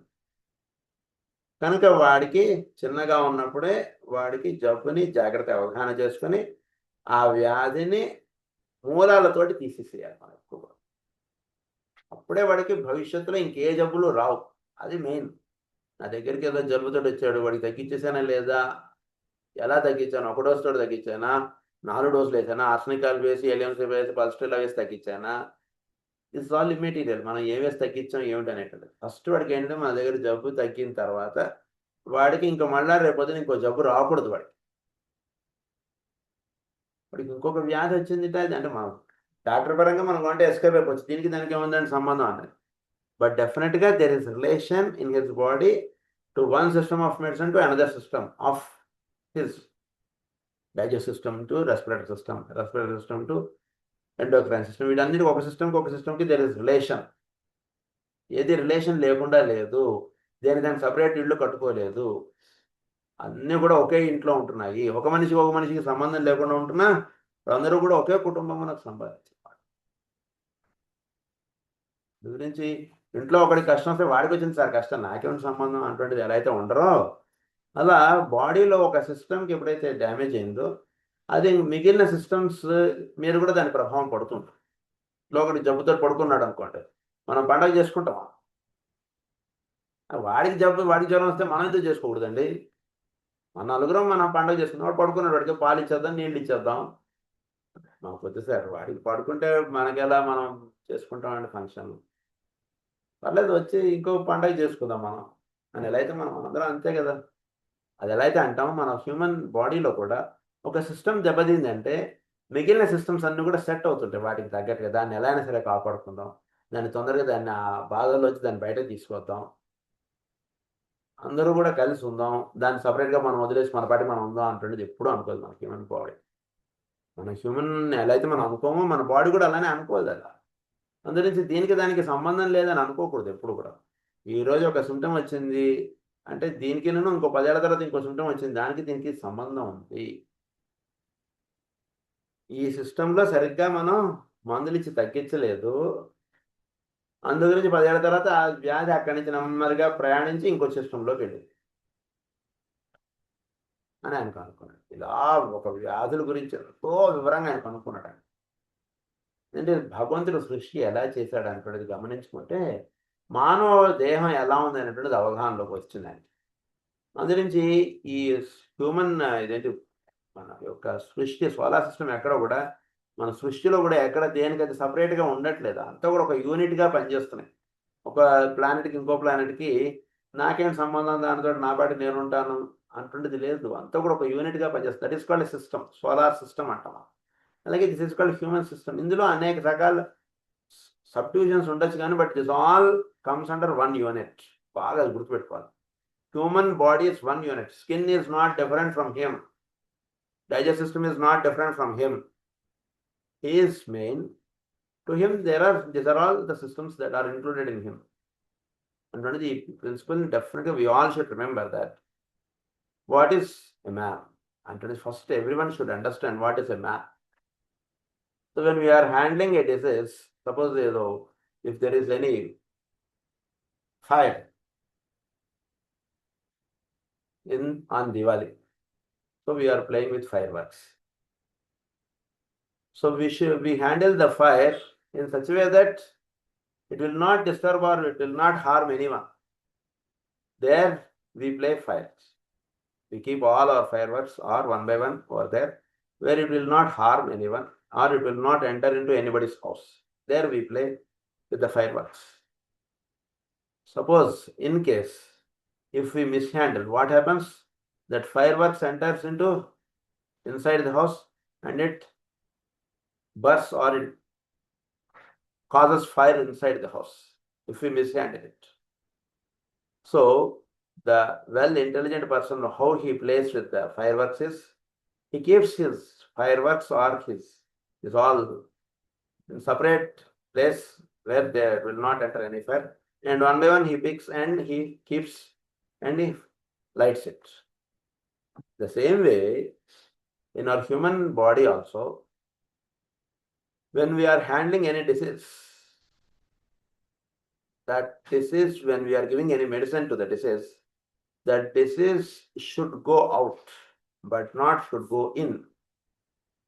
If the disease has gone inside the body, it causes a fire in the liver or in the lung or in the heart or some other place, because that firework has entered into the inside the house.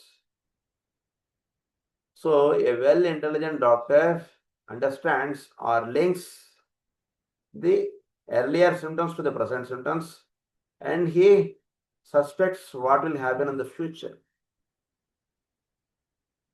By understanding this, he handles the fire that has entered inside.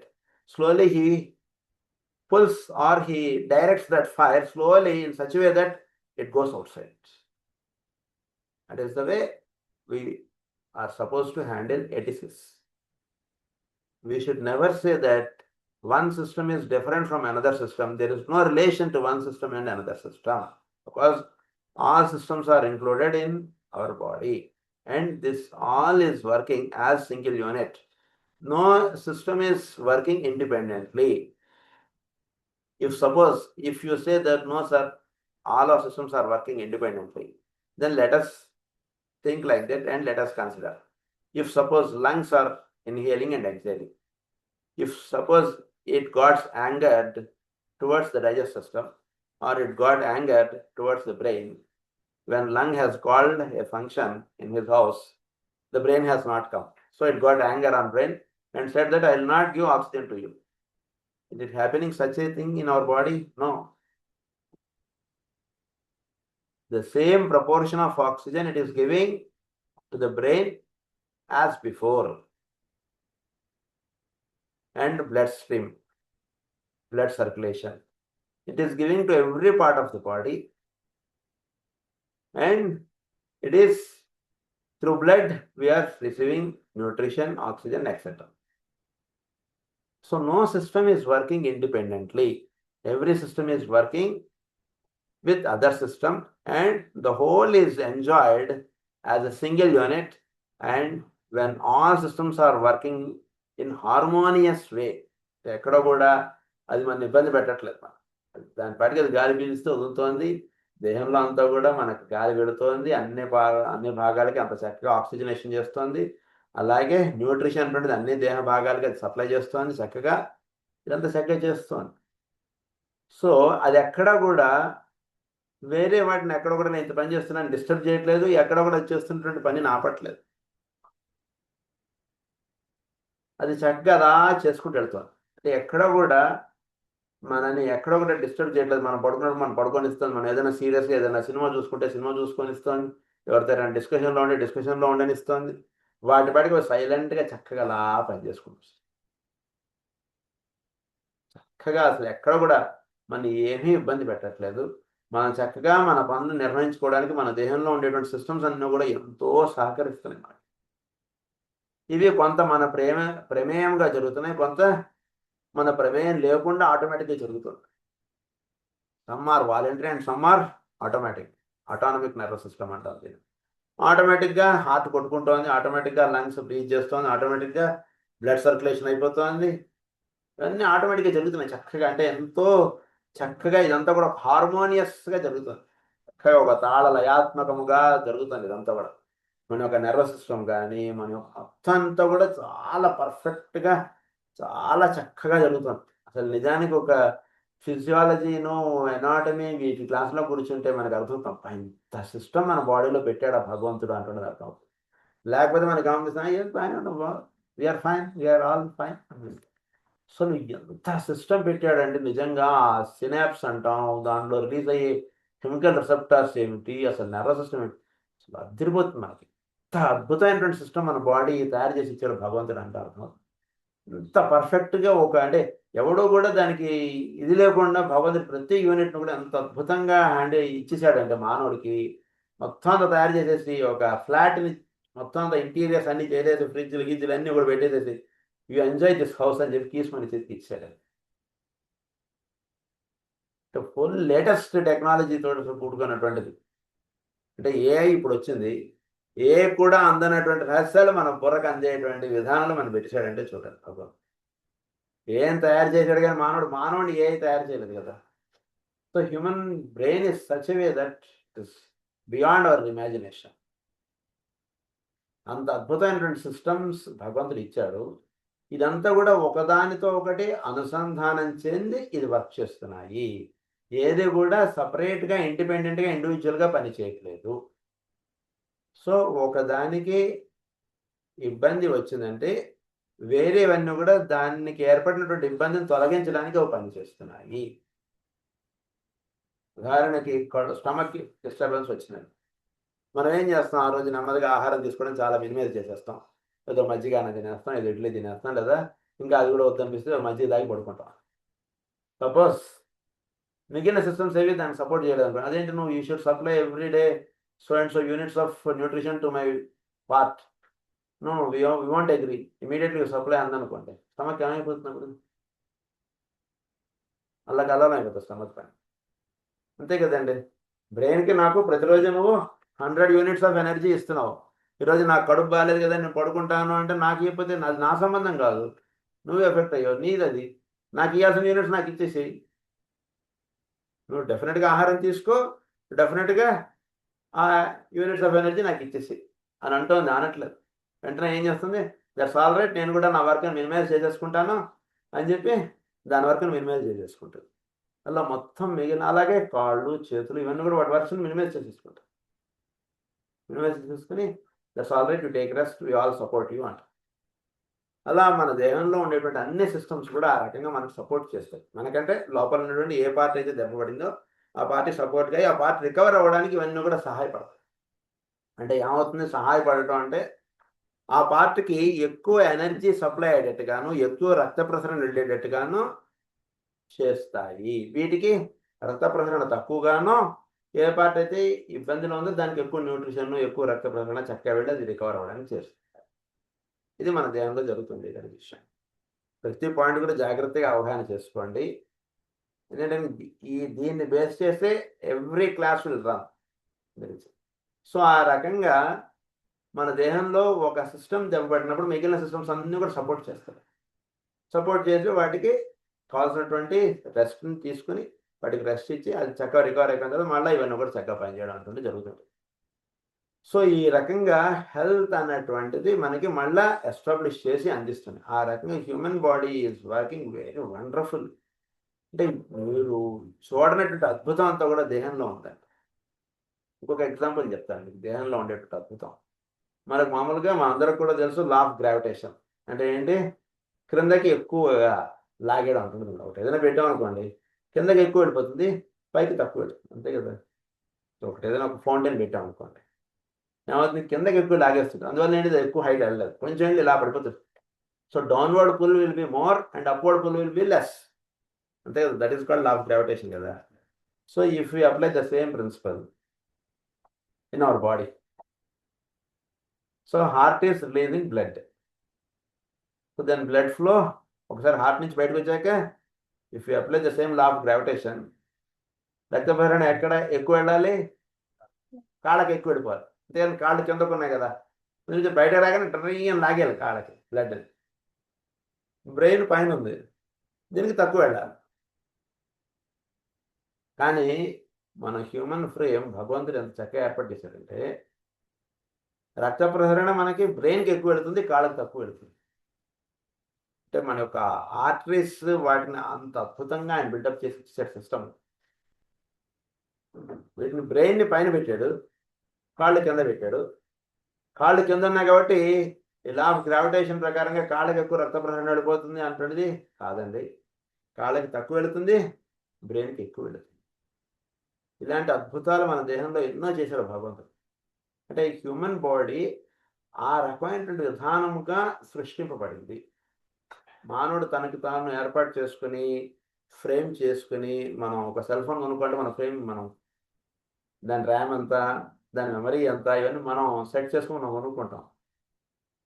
మన body ఇప్పటికి ఇంకా latest phone వచ్చినా దీనికి ఇంకా 10 రెట్లు వచ్చేదానికి తగ్గటువంటి బాడీని మనం తయారు చేసి ఇచ్చాడు భగవంతుడు.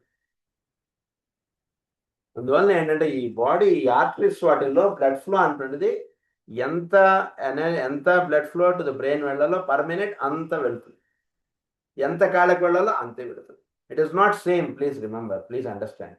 కాళ్ళకి సపోజ్ 100, బ్రెయిన్కి 100 కాదు. బ్రెయిన్కి ఎక్కువ మార్కులు, కాళ్ళకి తక్కువ మార్కులు. అలా మొత్తం దేహంలో ప్రతి భాగాన్ని కూడా ఆ రకంగా ఏర్పాటు చేశారు భగవంతుడు. అందు గురించి ఇలాంటి ఇది ఒక వండర్ఫుల్ సిస్టమ్ మన హ్యూమన్ బాడీ.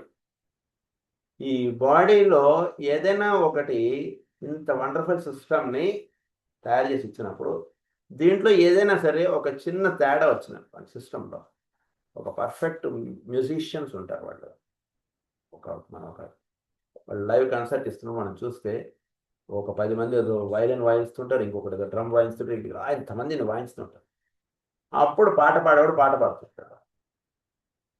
ఏమండి, చక్కగా మ్యూజిక్ మనందరం చూస్తాం, చాలా బాగుందండి అంటాం. బై ఛాన్స్ ఆ ఇన్స్ట్రుమెంట్స్ ప్లే చేసేటువంటి వాడు ఎవడైనా కొంచెం రాంగ్గా ప్లే చేశాడు అనుకోండి, మనకి తెలియకపోవచ్చు, మనం ఓన్లీ ఆడియన్స్, మనకు అది తెలియకపోవచ్చు. కానీ పాట పాడేవాడికి లేదా ఆ కంపోజ్ చేసినటువంటి వాడికి కానీ వెంటనే వాడు చెప్పేస్తాడు దెర్ ఈస్ సంథింగ్ రాంగ్, నువ్వు కరెక్ట్గా ప్లే చేయట్లో నువ్వు ఆఫీస్ అంటాడు. అంటే మొత్తం సిస్టమ్ అంతా దెబ్బతింటాడు. ఆ గమనించి వాడు కరెక్ట్గా వాడిని ఆపిచ్చేస్తాడు, లేదా వాడిని వెంటనే సెట్ చేసేస్తాడు. వాడు వెంటనే చేతుల్లో కలిపేస్తాడు, సెట్ చేసేస్తాడు. మొత్తం మ్యూజిక్ని వాడు మళ్ళా సెట్ చేసేస్తాడు. చక్కగా అదే రిథంలో సాంగ్ నడవాలి. కొంచెం కూడా ఒక్కడు తేడా చేసినా, మరి నిజానికి ఒకడు 50 మంది ఎంతమందో ఇన్స్ట్రుమెంట్స్ ప్లే చేస్తుంటారు. ఒక్కడు తేడా చేసినా ఆ కంపోజ్ చేసేవాళ్ళైనా అనండి లేదా పాడేవాళ్ళైనా వాళ్ళు వెంటనే వాళ్ళు పెట్టేస్తారు ఎక్కడి నుంచి ఆ తేడా వచ్చింది అనేట. సో అలా మన బాడీలో కూడా ఎక్కడ తేడా వచ్చినా దాని యొక్క గమనిక ఫస్ట్ వీడికి వచ్చేస్తుంది. Yes, there is something wrong in my leg. or there is something wrong in my nose, there is something wrong in my ear, there is something wrong in my mouth, something. He gets immediately and డైరెక్ట్గా వాడు చూపు దాని మీదకి వెళ్ళిపోతుంది. ఆ చూపు దాని మీదకి వెళ్ళిపోయి దాన్ని వీడు సెట్ చేసేస్తారు. వీళ్ళు ఏం చేస్తారు, వెంటనే ఆ చేతులు కదపడంలో వాళ్ళు ఏం చేస్తారు, వెంటనే ఆ మ్యూజిక్ని సెట్ చేస్తారు. ఆ సెట్ చేయడమే దాన్నే మన హ్యూమన్ బాడీలో ఏం జరుగుతుంటుంది. ఇలాగే మన హ్యూమన్ బాడీలో కూడా ఒక మ్యూజిక్ అంటుండే ప్లే అవుతుంటుందండి. ఇవన్నీ కలిపి ఒక మ్యూజిక్ ప్లే చేస్తుంటాయి. Don't think this is spiritual class. ఒక హార్మోనీ అంటుండే ప్లే అవుతుంది మన బాడీలో. ఈ హార్మోనీలో ఎక్కడ డిస్టర్బ్ అయినా, ఒకవేళ ఒకదాని మీద పడే బదులు ఇంకో దాని మీద పడింది అనుకోండి, వెంటనే దీనికి అధికారిగా ఉంటుంటే వెంటనే తెలిసిపోతుంది. ఈ ఫింగర్ అక్కడ రాంగ్ పడింది, వెంటనే వాడు ఫింగర్ ఎత్తేస్తాడు, లేదా దాన్ని మ్యూజిక్కి చక్కగా సెట్ చేసేసుకుంటాడు. So the instruction immediately comes to him that there is something wrong. దాన్ని ఏమన్నారంటే, ఆ ఇన్స్ట్రక్షన్ ఇమీడియట్గా వచ్చే దాన్ని ఏమన్నారంటే వేదనలు అంటారు. Those are called symptoms. It is called symptom. So symptoms అంటే ఏమంటే, సో ఈ disturbance that has caused in the body and the expression of the disturbance is called symptoms. ఆ డిస్టర్బెన్స్ మన బాడీలో వచ్చినటువంటి దాన్ని వెంటనే అది ఎలా తెలియబడుతుంది, లక్షణముల ద్వారా, వేదనల ద్వారా తెలియబడుతుంది ఆ డిస్టర్బెన్స్. సో ఆ లక్షణాలని జాగ్రత్తగా మీరు అవగాహన చేసుకోవాలి. That is called symptom. అది వేదనలు అంటారు. సో ఈ వేదనలు అనేటువంటివి మన బాడీలో మనకి ఎక్కడైనా సరే ఈ హార్మోనీగా ఫంక్షన్ అవుతూ ఉంటే మనకు వేదనలు ఉండవు. ఈ అంటే ఒక మ్యూజిక్ చక్కగా ప్లే అవుతుంటే ఎక్కడా కూడా ఏముండదు, చాలా అద్భుతంగా ఉంటుంది. ఇంకో పాట పాడండి సార్ అంటే 10 అయిపోయిందండి, ఇంకేంటి ఇంకో పాట పాడండి సార్, బాగుంది సార్, ఎంత అద్భుతంగా ఉంది, ఏమన్నా ఒక రోజు లేట్ పడుకుంటాం, ఆయన ఎంత బాగుంది అంటాం. Because we enjoy that harmonious music. అలా మన బాడీలో కూడా ఈ హార్మోనియస్ మ్యూజిక్ అనేటువంటిది నడుస్తుంటే చాలా బాగుంటుంది మన హెల్త్. ఈ హార్మోనీ ఎప్పుడు డిస్టర్బ్ అయితే అప్పుడు వాటిని వెంటనే వేదనలుగా మనకి సిమ్టమ్స్గా మనకు తెలియపడతాయి. ఎవరికి తెలియబడుతుంది, ఫస్ట్ ఎవరికి వెళ్తుంది ఇన్స్ట్రక్షన్. సపోజ్ వైలన్ వాయించుతున్నాడు అనుకోండి, పక్కన ఇంకొకటి వైలన్ వాయించుతున్నాడు అనుకోండి, వాడికి తెలుస్తుంది. కానీ వాడికి తెలిసినా తెలియకపోయినా వీడికి మాత్రం ఖచ్చితంగా తెలిసిపోతుంది. ఆ మ్యూజిక్ కంపోజ్ చేసేటువంటి వాడికి ఖచ్చితంగా తెలిసిపోతుంది. పక్కన ఉన్నటువంటి వాడికే తెలియచ్చు. వాడి సాంగ్ మీద వాడు కాన్సన్ట్రేట్ చేస్తున్నాడు అనుకోండి, బై ఛాన్స్ వాడు ప్లే చేసే దాని మీద కాన్సన్ట్రేట్ అయ్యి ఉన్నాడు, అప్పుడు వాడు గమనించకపోవచ్చు, బట్ వీడికి తెలిసిపోతుంది. సో అది తెలిసిపోవడాన్ని మనం ఏమంటామంటే వేదనలు అంటాం. That is called symptoms. So ఈ సిమ్టమ్స్ అన్నటువంటివి ఫస్ట్ అసలు అంటే వేరే వాడు గమనించడానికి ముందరే ఫస్ట్ వాడు గమనించేస్తాడు ఆ పాయింట్. ఎస్, ఫలానా వాడు ఫలానా మ్యూజిక్ని ప్లే చేయడంలో వాడు రాంగ్ చేస్తున్నాడు, వెంటనే వాడు హెడ్ చేస్తాడు మ్యూజిక్, చాలా అద్భుతంగా వాడు హెడ్ చేసేస్తాడు, నేను కాల్ చేస్తాడు. ఫస్ట్ వాడు ఐడెంటిఫై చేసుకుంటాడు, దానికి కావాల్సినటువంటి రెమెడియల్ మెజర్స్ హీ టేక్స్. అది అందులో మ్యూజిక్లో ఎలా తీసుకుంటారు ఏంటనేది వేరే విషయం. వాడికి దానికి కావాల్సినటువంటి రెమెడియల్ మెజర్స్ వాడు వెంటనే తీసేసుకుంటాడు, దాన్ని మళ్ళీ సెట్ చేసేస్తాడు మ్యూజిక్. అంతే వాడు ఆపేసి ఆ నిమిషంలో ఏదైనా మాట్లాడేస్తాడు, ఈ సాంగ్ కంపోజ్ చేయడంలో ఇలా జరిగింది మాకు అని ఏదైనా సంథింగ్. వాడు తెలియగలవాడు, చాలా తెలియగలవాడు వాడు మ్యూజిక్ కంపోజ్ చేసేవాడు. వాడు అక్కడ అప్పుడు ఎలా చేయాలనేటువంటి వాడు కనిపిస్తే అలా చేస్తాడు వాడు. అది ఎట్లాగో మన బాడీలో కూడా ఈ వేదనలు ప్రొడ్యూస్ అయినప్పుడు దాన్ని నివారించి దాన్ని చక్కగా కావాల్సినటువంటి విధానాన్ని ఏర్పాటు చేసి మళ్ళీ దానికి సెట్ చేసేసి పెట్టేసేయడం అనేటువంటిది ఒకటి జరుగుతుంది. సెట్ చేయడం ఒకటి జరుగుతుంది, మళ్ళా వాడు సంపూర్ణమైనటువంటి ఆరోగ్యాన్ని అనుభవించేటట్టుగా సెట్ చేసి పెట్టేస్తాం. So this is called health. Harmonious functioning is called health and that disturbance is called disease. And this ఆ సెట్ చేయడంలో ఆయన స్టెప్స్ తీసుకుంటాడు, ఆయన మ్యూజిక్ కంపోజ్ చేసి ఆయన ఇదే సమ్మదర్. లేదా వైలన్ అవసరం లేకుండా పాడే సాంగ్స్ అనుకోండి, ఆ మూమెంట్లో సెలెక్ట్ చేసేసుకోవచ్చు సంథింగ్ ఇట్ డస్. ఆ స్టెప్స్ని ఏమంటామంటే దట్ ఈస్ కాల్డ్ మెడిసిన్. లోపల ఇంటర్నల్గా వాడు ఫస్ట్ మనలో ఉండేటువంటి వాడు, అంటే అసలు లోపల ఉండేటువంటి వాడు అన్నవాడు ఇప్పుడు వాడే నేను. సో ఈ వర్డ్ వాడడానికి ఏంటంటే ఏంటి, వీడు మ్యూజిక్ వీళ్ళందరూ వాయించుతున్నా, వీళ్ళందరూ ఇంత చేస్తున్నా, వీటిని అన్నిటినీ గమనించేవాడు ఒకడు ఉంటాడు అక్కడ. వాడి నుంచే ఈ మ్యూజిక్, ఈ ఇన్స్ట్రుమెంట్స్ అన్నీ వచ్చాయి. వాడే అసలు ఎవడెలా వాయించాలి, ఎంత వాయించాలి అన్నీ కంపోజ్ చేసినవాడు వాడే. కానీ వీడు ఏది వాయించకుండా అందరు ఎలా చేస్తున్నారు అనేటువంటి వాడు ఒకటి ఉన్నాడు, వాడు లోపల నుండి గమనించుతున్నాడు. He is different from all this, but his expression is being seen in all these people. అవునంటారా కాదంటారా? అది. సో ఆయన ఎక్స్ప్రెషన్ వీళ్ళందరిలో నువ్వు చూస్తున్నాం, ఆయన వీళ్ళన్నిటికీ హయ్యర్గా నుంచి ఆయన చూస్తున్నాడు వీళ్ళందరినీ. సో వాడిని ఏమన్నామంటే కనుక వాడిని అయామ్ అన్నా. మన బాడీలో వాడు ఉన్నాడు ఒకడు, వాడు అయామ్ నేను అనేటువంటి వాడు ఒకడున్నాడు. వీళ్ళందరూ కూడా నావి. మన దేహంలో కొందరు నేను అనేటువంటి వాడు ఒకడే ఉన్నాడు, మిగిలినవన్నీ నావి. ఈ చెయ్యి నాది, ఈ తల నాది, ఈ నోరు నాది, ఈ ముక్కు నాది, ఇవన్నీ నాది. వీటన్నిటికీ పైన ఒకడున్నాడు, వాడు నేను అన్నారు, వాడికి ఇచ్చినటువంటి పేరు. నేను మీకు ఒక ఇళయరాజా అవ్వచ్చు, ఒక ఏఆర్ రెహమాన్ అవ్వచ్చు, ఎవడైనా అవ్వచ్చు. నేను అనేవాడు ఒకడున్నాడు, వాడి నుంచి మొత్తం ఇదంతా అల్లుకుని ఇదంతా వచ్చింది. ఇదంతా వచ్చి వీళ్ళందరూ కూడా మ్యూజిక్ ప్లే చేయడం ఇదంతా చెప్పేలా జరుగుతుంది. సో ఎక్కడ ఏ తేడా వచ్చినా సరే ఆ కంపోజ్ చేసిన తెలిసిపోతుంది. అందుకని లోపల ఉన్నటువంటి ఫస్ట్ తెలుస్తుంది. లోపల ఉన్నటువంటి నేనుకి దీనికి కావాల్సినటువంటి ఇన్స్ట్రక్షన్ ఫస్ట్ వెళ్ళిపోతుంది. మిగిలిన వాళ్ళు ఎవడైనా సరే, అరే నేను గమనించలేదు, నువ్వు అలా గమనించినట్టు లేదురా పటిసరి కంపోజ్ చేసినప్పుడు వెంటనే చెప్పేస్తాడు. Is master of all this కదా, సో ఇమీడియట్లీ ఐడెంటిఫైస్. సో అలాగే మనలో ఒకడు ఉన్నాడండి, వాడికి పేరు నేను అంటాం. వాడు ఒక్కడే, మిగిలిన వీళ్ళందరూ కూడా వాడి యొక్క ఆధీనంలో పనిచేసేటువంటి వాడు. అందుగురించి వీళ్ళందరినీ ఏమన్నారంటే నాది అన్నారు, వాడు ఒక్కడు నేను అంటాం. వాడు చాలా ముఖ్యం, వాడు లేనిదే మ్యూజిక్ లేదు. బై ఛాన్స్ వైలిన్ వాయించే వాళ్ళు ఇద్దరు రాకపోయినా ప్రోగ్రామ్ చేసేచ్చు. అసలు మెయిన్ కంపోజర్ రాలేదనుకోండి ప్రోగ్రామ్ జరగదు. దాని నుంచి ఇక్కడ ఎవరు ముఖ్యం? మెయిన్ కంపోజర్ ముఖ్యం. మేమందరం ఉన్నాం కదండి, ఆయన లేకపోతే ఆయన మేము పాడేస్తాం, మేము చేసేస్తాం అన్నారు అనుకోండి, ఎవరు కూర్చోరు అక్కడ? ఇళయరాజా గారు రావాలి, ఆయన రాలేదనుకోండి, వాడు అవసరం లేదు సార్ మేము వెళ్ళిపోతాం అని చెప్పి ఇంటికి వెళ్ళిపోతారు. ఆయన వచ్చారు, ఎవరో మ్యూజిక్ వాయించే వాళ్ళు నలుగురు రాలేదు, that's all right, we all will enjoy that music. అది ఎట్లాగో మన బాడీలో కూడా ఇలా లోపల ఉండేవాడు ఒకడు ఉన్నాడు, వాడిని నేను అన్నాం. వీళ్ళందరూ కూడా వాడికి దీనిలో పనిచేసేటువంటి వాడు, వీళ్ళందరినీ కూడా నాది అంటుండగా పనిచేస్తుంటాం. సో ఈ నేను నాది ఇలాంటి రెండు ఉన్నాయి మనలో.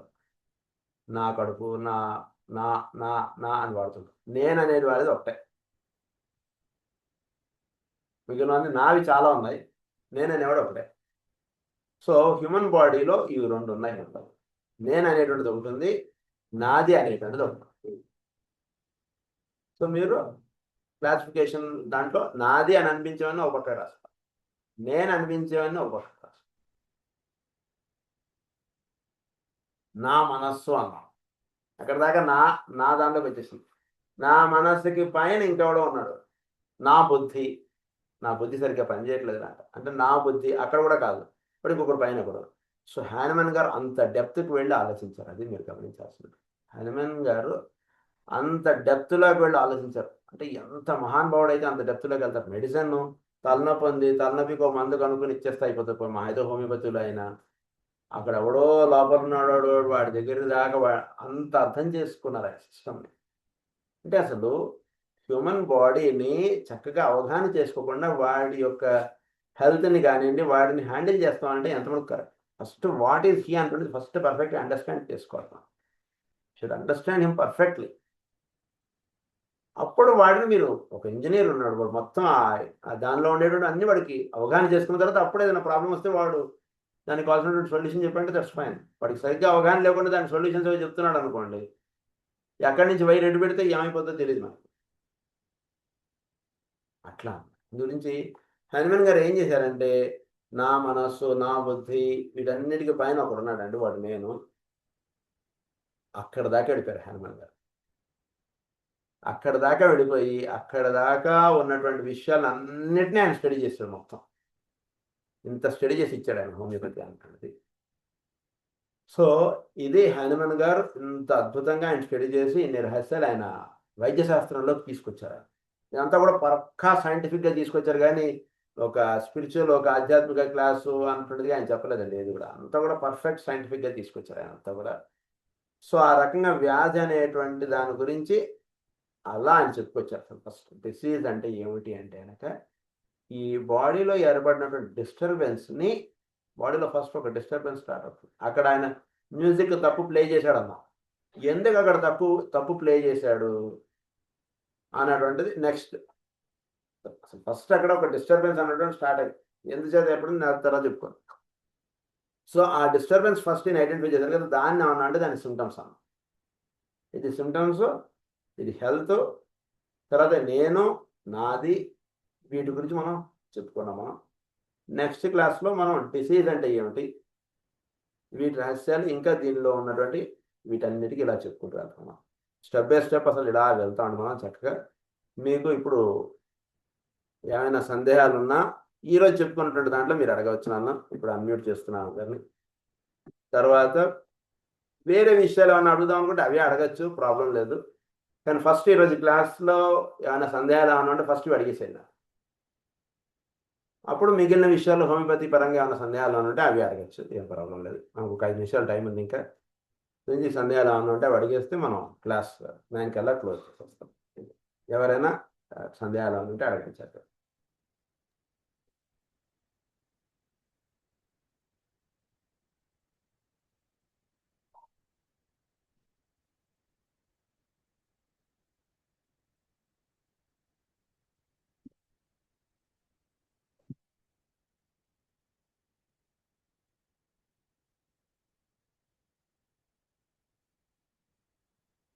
ఎవరికి ఏం సందేహాలు లేవు కదండి? ఒక్క నిమిషము సందేహాలు ఏం ఒక్క నిమిషము ఒక్క నిమిషం. I request all the online లో అటెండ్ అవుతున్న వాళ్ళకి కూడా ఏం సందేహాలు లేవు కదండి? ఒక్క నిమిషం Ramana. All the learners are requested to be regular. ఎవరైనా మాట్లాడుతున్నారా? నాకు వినిపించట్లేదు. One second. Please be regular. ఏమండి ఇప్పుడు ఒకసారి చెప్పండి, నాకు వినిపించలేదు, మొదటి నుంచి అడగండి. Ramana, just a small request to all the members. The learners who are attending the class are requested to be regular and also note down the points, and this recording will be posted and you can re-listen and relearn. And you can also note down and you can ask in the next class also, at the end of the next class.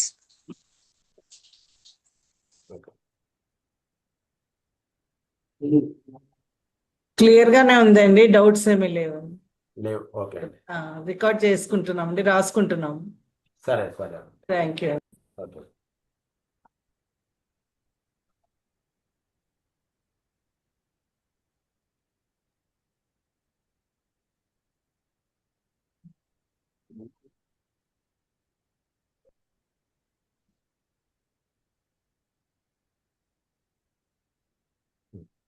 అయితే మనం తర్వాత మీ అందరికీ కూడా ఒక announcement.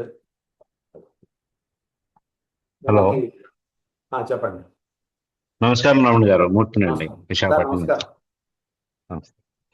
చాలా బాగా presentation చాలా బాగుందండి సార్. లెటర్స్ నుంచి డాక్టర్స్ ఉన్నారు వాళ్ళ వరకు కూడా అటాచ్ ఇంట్రడక్షన్ బాగా జరిగిందని నాకు అనిపించింది. అయితే మనిషిని జంతువుని ఇద్దరిని ఒకలాగే చూడకూడదు అని అన్నారు. దాని గురించి కూడా తర్వాత క్లాస్లో ఎక్స్ప్లెయిన్ చేయవలసిందిగా కోరుతున్నాను. అంటే వైద్య విధానం పరంగా తప్పకుండా అండి. అలాగే, ఓకే సార్, డెఫినెట్గా ఇంకొంచెం వివరణ మనం చెప్పుకుందామండి. వాళ్ళిద్దరిని ఏ రకంగా మనం విభజించుకుని మనం చూసుకోవాలి ఏంటి అనేటువంటిది మనం చూద్దాం. అది ఇప్పుడు కంక్లూజన్ లో హనుమాన్ గారు నేను నాది అని డిస్టింగ్విషన్ మీద హయ్యర్ లెవెల్స్ వెళ్ళారని అన్నారు కదా, అప్పుడు జంతువులకి ఇది ఎలా వర్తిస్తుంది మందు వేయడానికి? డెఫినెట్గా అలాగే, నమస్తే, థ్యాంక్ యూ. సార్ నమస్తే అండి, నేను హైదరాబాద్ నుంచి మాట్లాడుతున్నాను. చెప్పండి సార్. సార్ ఇది మన చాలా బాగా ఎక్స్ప్లెయిన్ చేశారు సార్, బేసిక్ నుంచి. నాకు హోమియో అంటే ఇదివరకు టచ్ ఉందండి, అయినా కూడా ఇంకా దాంట్లో తెలియని విషయాలు మీరు చెప్తున్నందుకు చాలా సంతోషంగా ఉంది సార్. తర్వాత మన మేము ప్రాక్టికల్ గా రావాలి అంటే వేదభూమి ఎక్కడ ఉందండి అడ్రస్? అవన్నీ మీ గ్రూప్ లో పంపిస్తాను, లొకేషన్ పెడతాను మీకు. అంటే ఏ ఏరియాలో ఉంటుందండి అది? కూకట్పల్లి ఏరియా అయితే మేదీపట్నం. అలాగే అలాగే, నమస్తే అండి, థ్యాంక్ యూ.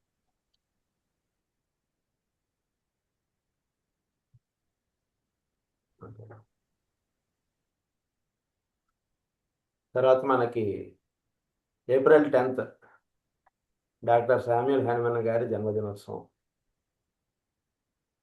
అది మా అందరూ మొత్తం భూమి మీదే చేసుకోవాల్సిన ఒక పెద్ద పండగ లాంటిది ఆ రోజు.